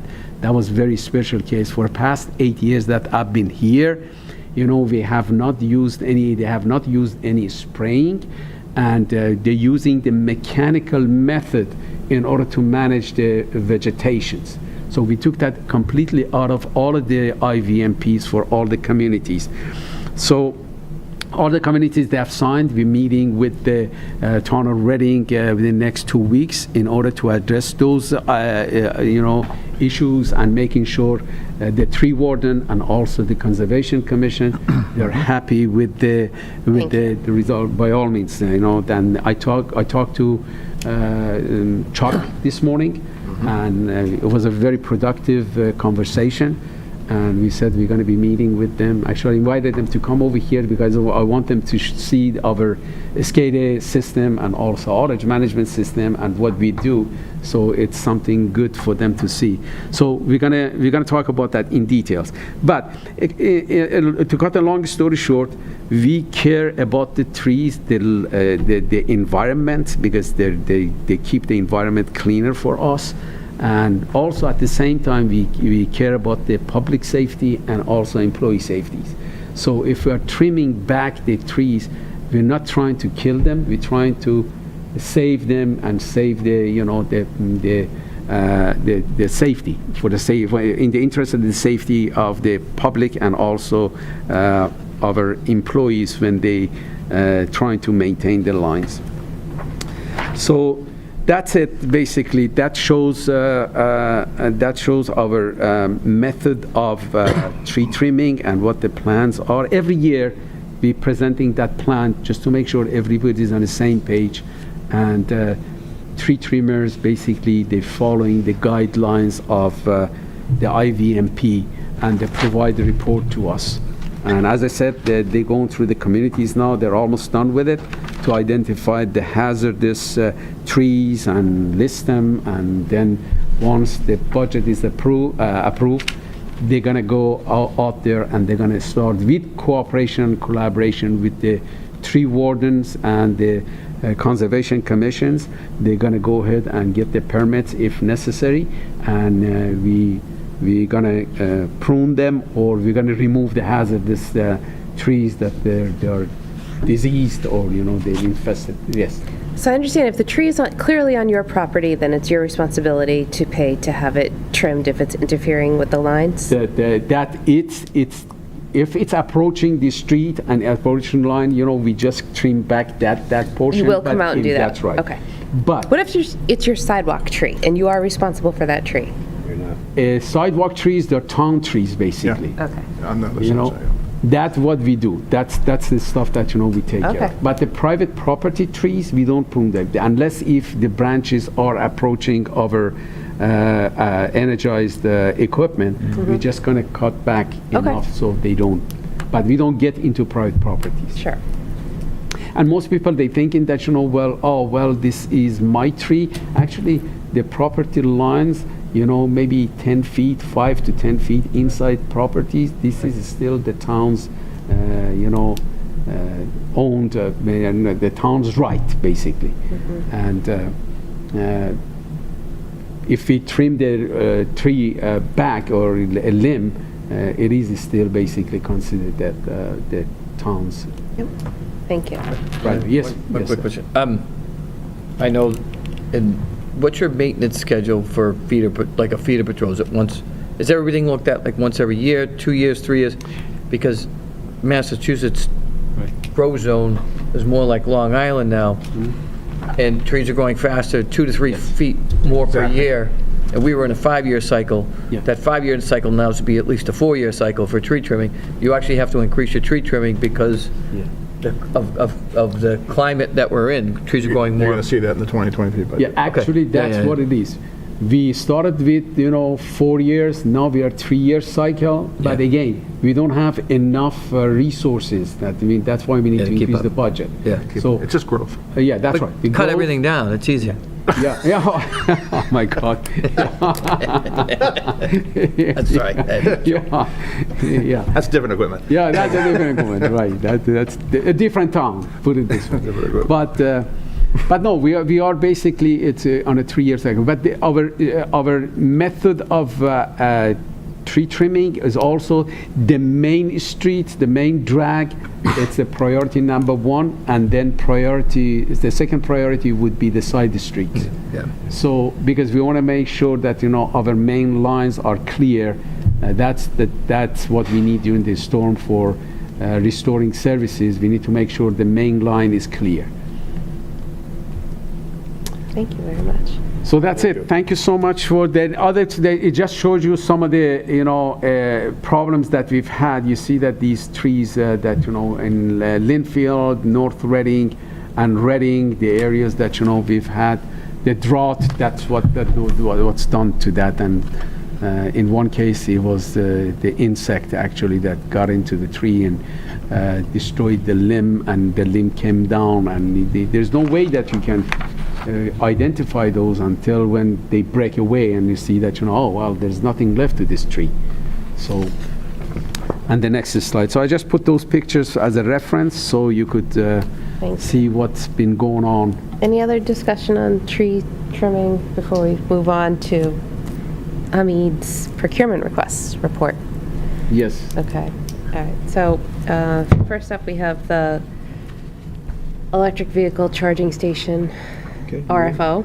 Yep, okay. Thank you, Phil. Move that RFQ 2022-33 for 8 brackets, 8, the number 8 in brackets, level 2 electric vehicle supply equipment, EVSE, be awarded to Voltrek LLC in the amount of $74,460 pursuant to Mass General Laws, Chapter 30B, Section 22, as the lowest responsible vendor on the recommendation of General Manager. Second. You want me to go over that? Sure. Okay. Well, this is for the program that actually we promised that we're going to do for 2 for every town, basically.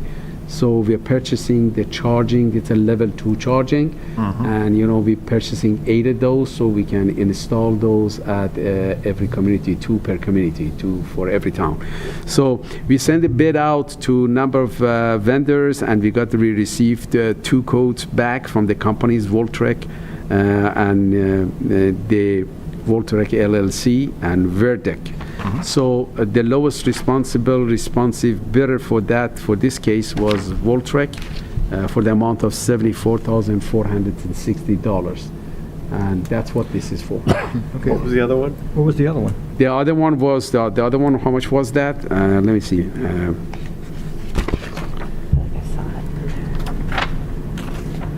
They haven't included this one. That was I think they didn't meet the, okay. They say that the Voltrek took an exception, so they didn't even consider that because they took lots of exceptions. So it was, I don't know how much that was, but because there was an exception, they rejected the bid. From the other one? From the other one, yes. So you never got a price? They didn't get a price. It says that, they offered on alternative brand, think they provided which pricing, but different RMLD did not accept, also submitted code form was not signed. So they didn't sign the code, the form, and also they took lots of exceptions. So the bid was thrown out. The only one that, Usually in the past, that's part of the package we get. right. Yeah. So, I don't know why it's not in this package, because that's always been the policy. And We usually put both of them in. I'm seeing the budgeted amount was 50 grand? Yeah, it was 50,000. And this is That's right. 75,000? Yeah. Is there a way to unfortunately, go back and try to get more bids, maybe?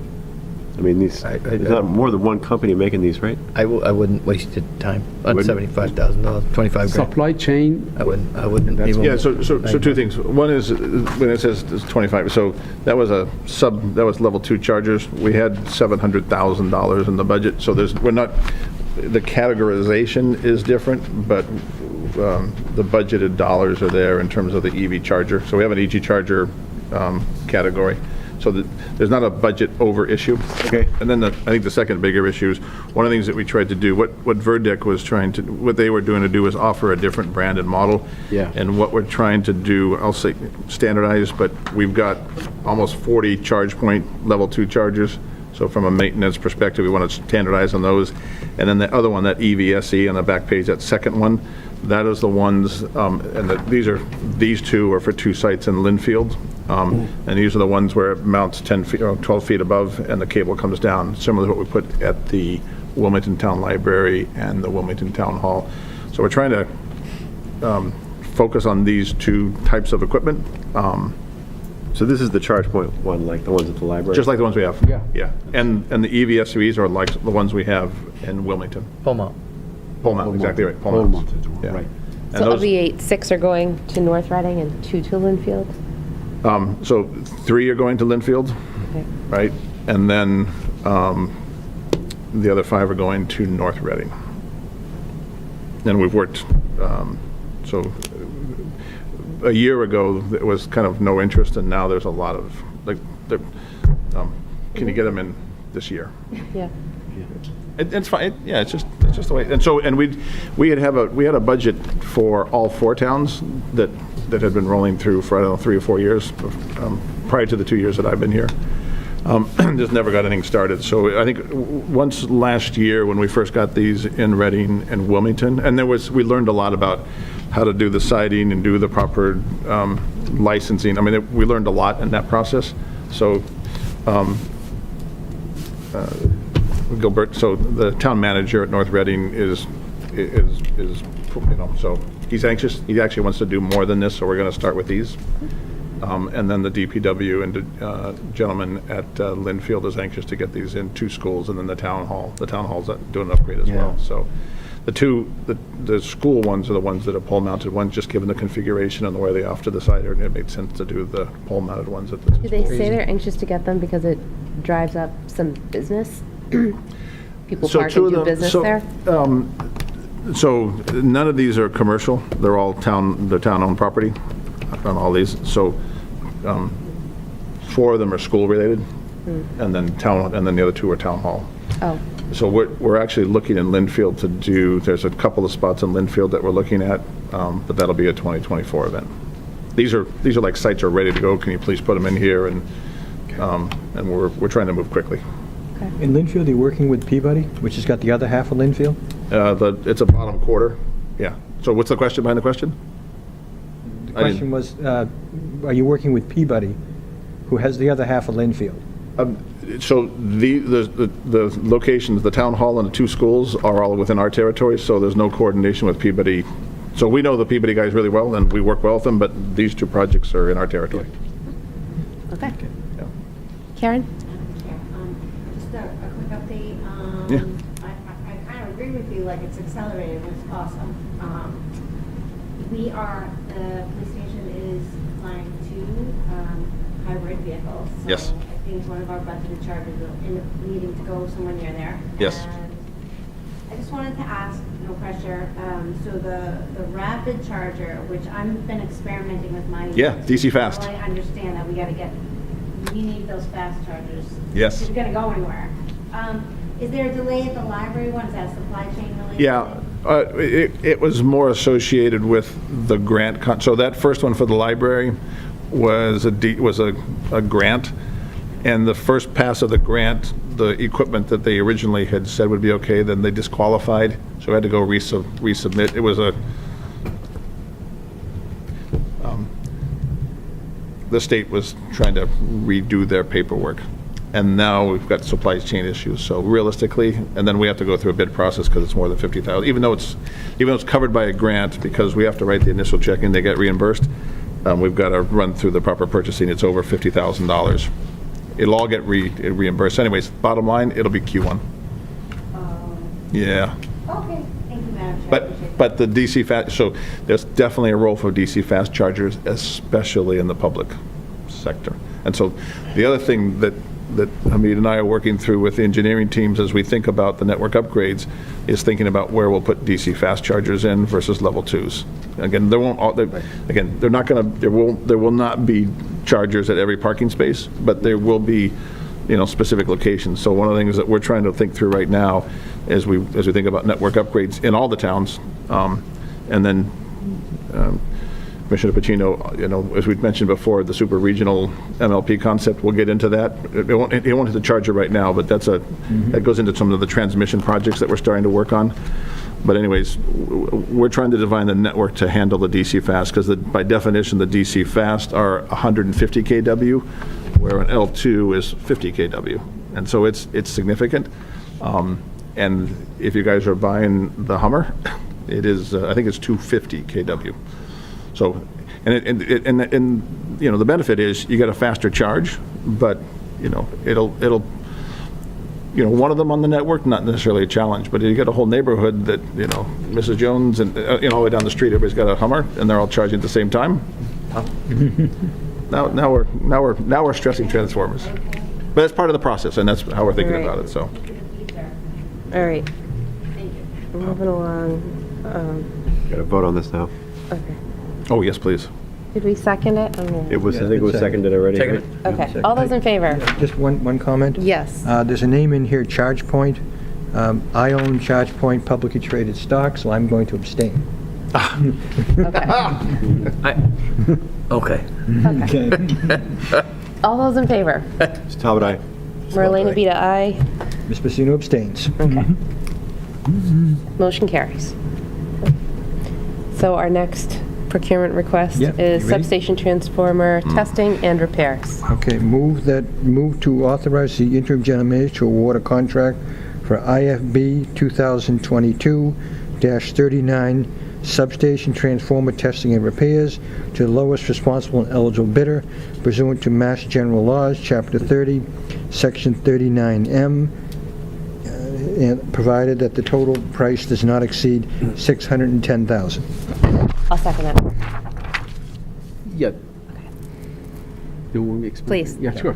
The last time that we went out to bid, and actually we had quite, we had few bidders that they bid on it, and some they took exceptions, and one of them took some exceptions that they seemed to be minor, which based on Chapter 39M, it's very restrict. So you are allowed to make some minor, exceptions, and it was the bid was going to be awarded to Waukesha. Waukesha Prolec was the successful, basically bidder.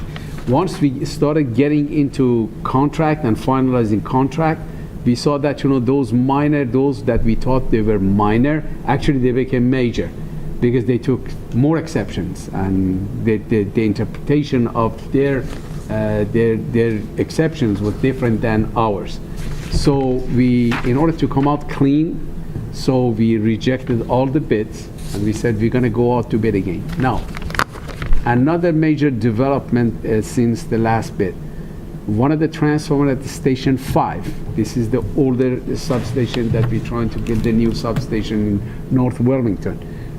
That started demonstrating some problems. The oil is leaking from the main tank into the LTC compartment, which is not good. So that means that it needs to be taken, whether it's a gasket that needs to be replaced or whatever, some parts need to be upgraded. Until you detank it and actually remove the oil and then inspect inside, you're not going to be able to tell. So what you see over here, the addition over the last time that we asked for $440,000 actually, and now it's going to cost us more money in order to investigate that and see what the problem is with that transformer and fix it before it becomes a major problem. And this is time and material. It doesn't mean that it's going to be $610,000 that we're going to give lumps up. This is time and material. They're going to open up, If repair needs to be made, then, they're gonna, we're gonna spend the money for the repair. If there is no repair necessary, and this is only gasket that they need to replace, so they just do whatever needs to be done in order to make sure that we're gonna keep that transformer alive, for another 4 years, 3-4 years, until we build a new substation. So this repair, it's very critical. Even if we had awarded, let's say, that bid to Waukesha for $440,000, for this one, because the estimated repair is over $50,000, so we would have gone to another bid, and we said that okay, since they took exceptions, let's reject all the bids and lump sum those 5 transformers at station 4,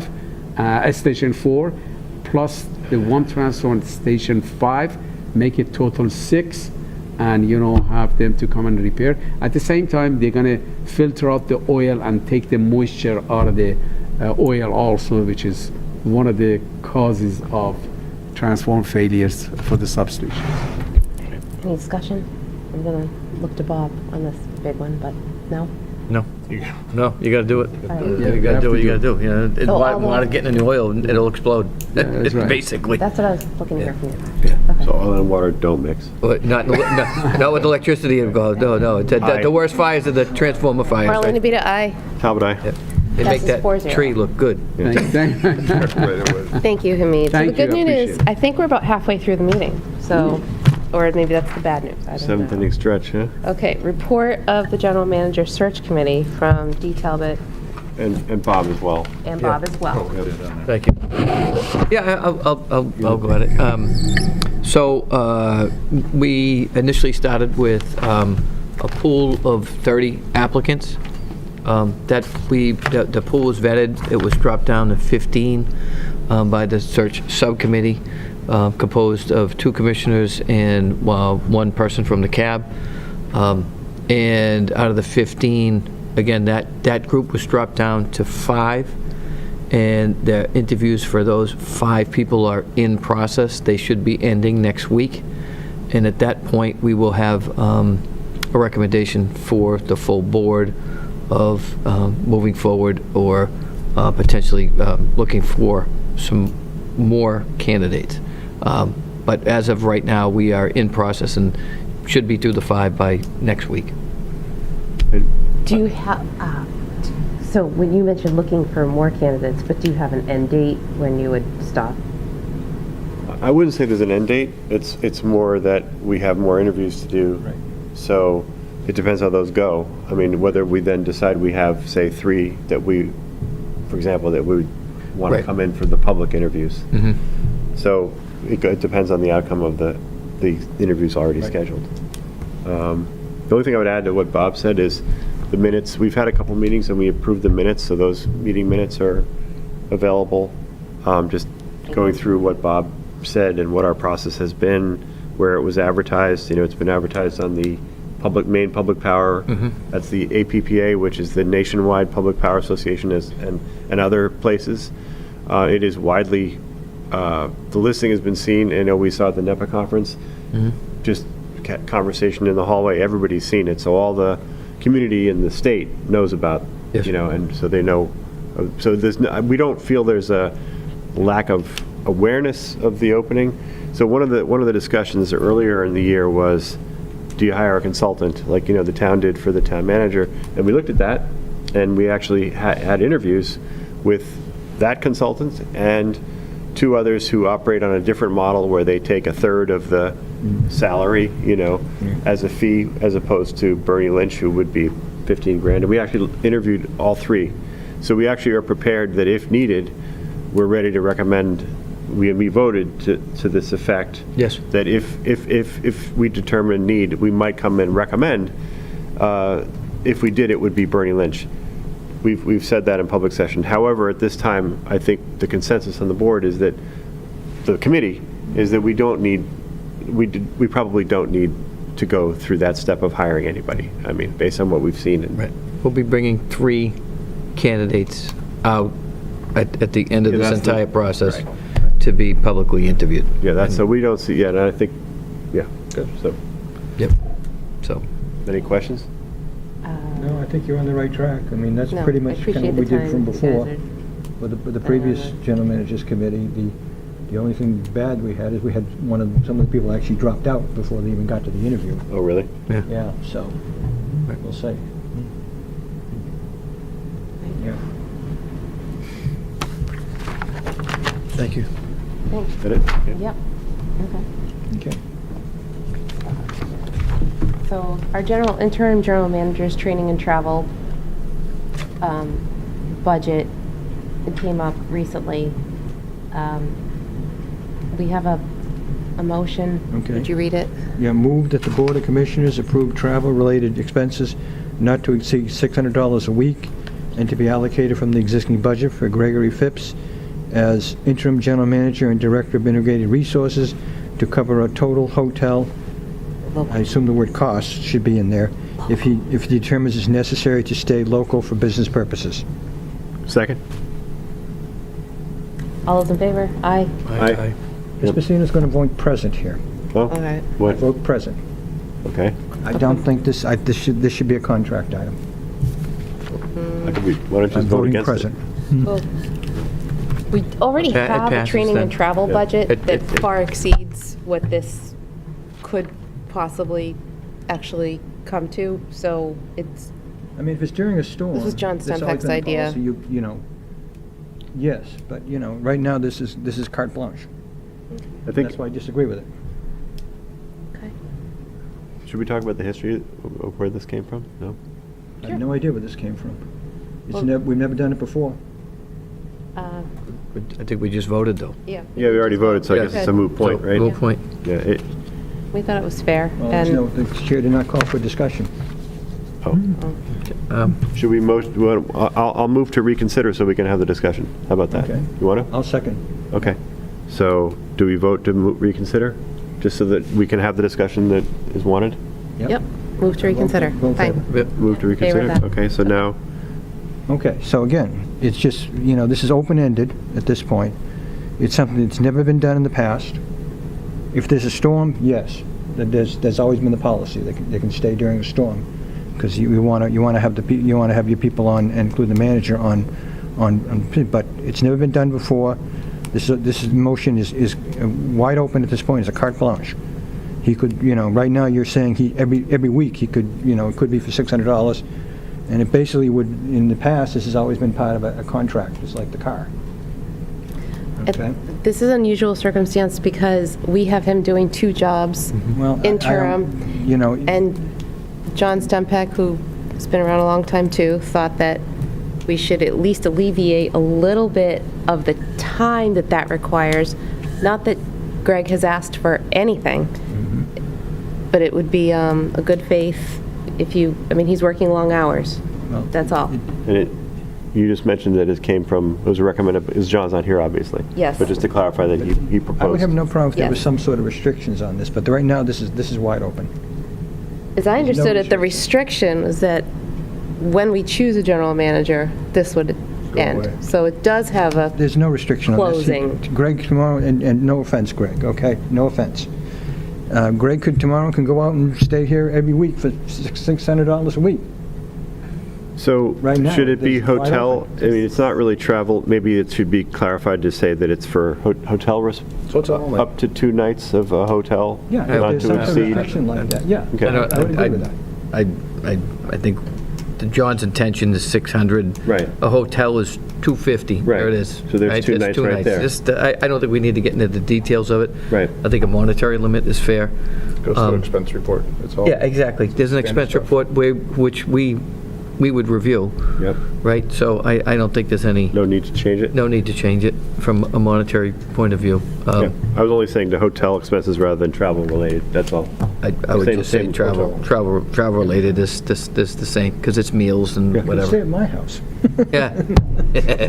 But I mean, we're asking Greg to do 2 jobs where he's not doing one. Okay. And approaching- I have made my points. Yep. And he's okay. coming up from Rhode Island. Yep. Right, so it's just, yeah. So now do we revote? Because we reconsidered and now we had the discussion. So I can reread the motion again. Move that the Board of Commissioners approve travel-related expenses not to exceed $600 a week and be allocated from the existing budget to Gregory Phipps as Interim General Manager and Director of Integrated Resources to cover a total cost if he determines it necessary to stay local for business purposes. Second. Marlena Beta, aye. Talbot, aye? Ms. Coulter, aye. Casino again voting present. The motion carries. Okay. And about the E&E strategic meeting coming up in October. Right. We have a motion for that, too, to approve Greg Phipps's travel to that in Vermont. Right. So I'm going to kind of reword this motion a little bit. Move that the board approve Greg Phipps' travel to and attendance at the E&E strategic receipt to take place in Waterbury, Vermont on October 24th through 25th, 2022. You got it? Sure. Okay. Second. Any discussion? Dave seconded. I seconded it, so you're just wondering, no discussion? Any No discussion? No.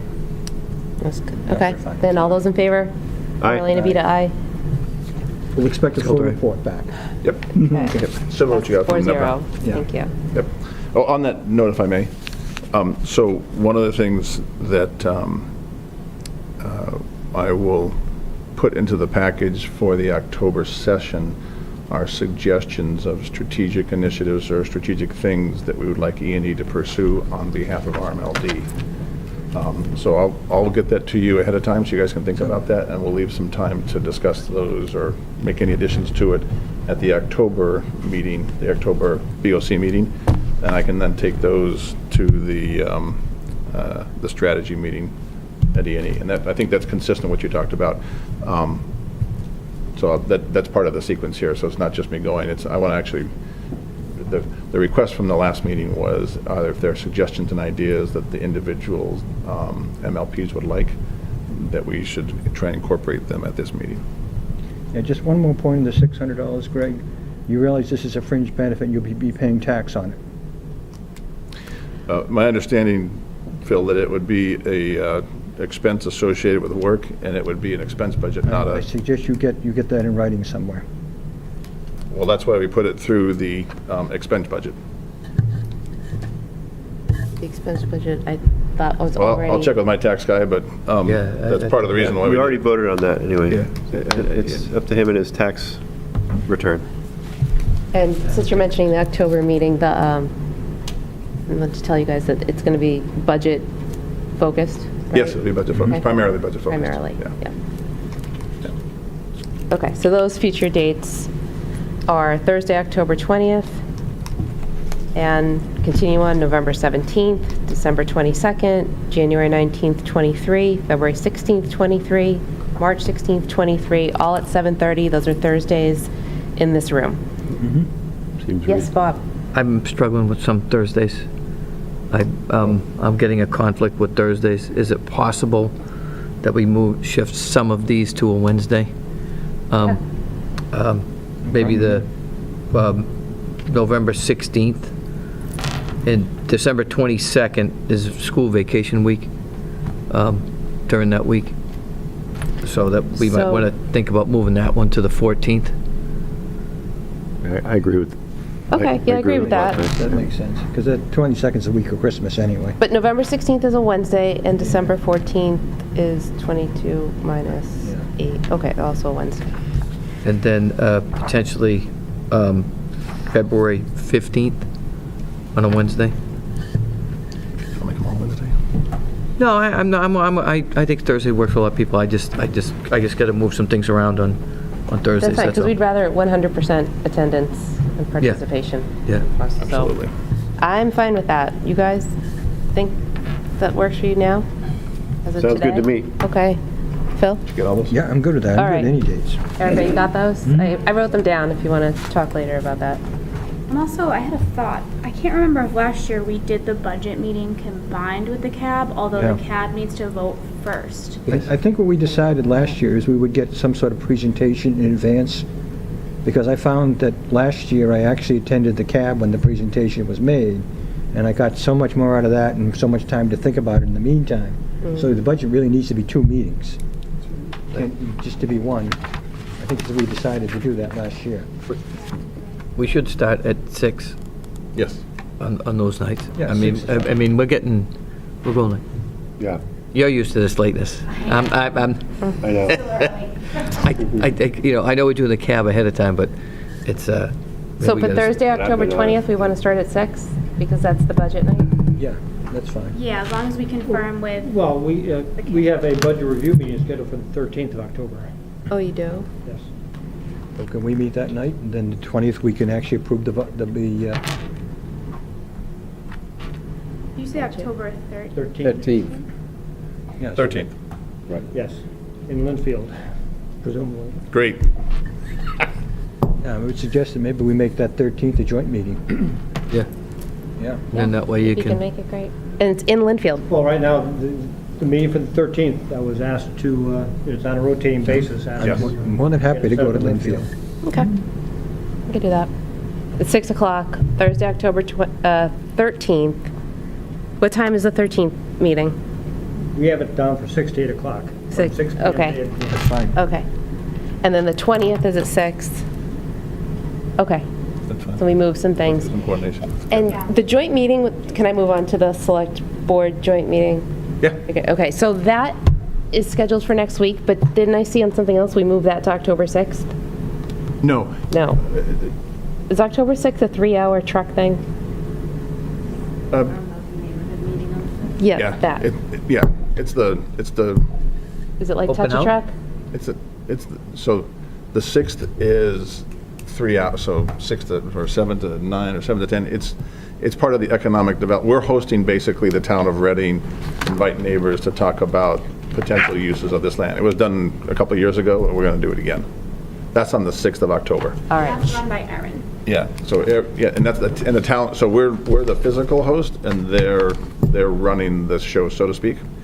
And then the meeting that we had tentatively scheduled with the select board to talk about this, about, you know, what we do with Station 1, and what we do with all this kind of stuff. We did have our intermediate meeting with the Barbas team, and Carlo, and Bob, et cetera. So we're moving the ball forward, and Weston and Sampson are finished, are almost done with their stuff.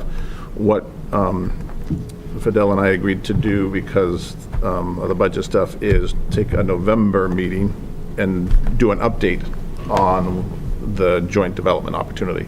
So what we were tentatively going to do next Tuesday night at 6 o'clock for the hour ahead of the select board meeting with the town of Reading, we're basically going to move that 2 months out. And it's not, and just so for the whole public, that's not because nothing's happening. That's just, there's a lot of information that's going to come together after next Tuesday night. The 6th of October would be one of those events, and then some additional stuff from Sampson. So collectively, we thought it'd be best to have all that information together before we regroup together between the select board and the commissioners. The hour prior to the select board meeting on November 20th or something? Yeah, I'm not sure, we didn't. Say that we you're not didn't- sure, okay. we And didn't- I then don't that think will we've- be more of in an that email traffic update. this morning, we didn't Okay. finalize, yeah, it's again an update, it's not any final decisions, but I think collectively, all the parties want to move the ball forward, but as opposed to just meeting for the sake, it's good to have meetings to keep the ball moving forward, but in this case, there are a couple of intermediate things, in addition to what we've already done, that'll make that next meeting more valuable. Thank you for clarifying that. Okay, good. Going forward, we have a warrant schedule. I'll be covering the CAB meeting. Commissioner Coulter will be covering AP. Vice Chair Pacino will be covering payroll. Yep. July, August, October. Yes, the November schedule's in there too. I'm going to reach out to John Stempek. He's AP in November. So at this point, we're going to adjourn to executive session. Yep. You ready for the motion on that? Yes, please. Okay, Good night, move that the Karen. Board of Commissioners go into executive session pursuant to Mass General Laws, Chapter 164, Section 47D, to conduct strategy sessions in preparation for negotiations with non-union personnel, or to conduct collective bargaining sessions or contract negotiations with non-union personnel, and to discuss trade secrets or confidential, competitively sensitive, or other proprietary information provided in the course of activities conducted by the governing board as an energy supplier under a license granted by the Department of Public Utilities pursuant to general laws, I assume Mass General Laws, Chapter 164, Section 1F, and return to regular session for the sole purpose of adjournment. Wow. Second. Mouthful. Was, all those in favor? Mr. Pacino, aye? Elena Vida, aye. How about I? Go Dwayne. All right, very good. Waive reading of the full motion when it's something like that? Good seeing you. Do a town meeting, they waive the reading of the full. Yeah, I just to be sure, you're better off reading it all. You know, I don't want somebody on the outside coming in and saying, hey, you know? Yeah. Ken? Thanks, Ken. Thanks for being host.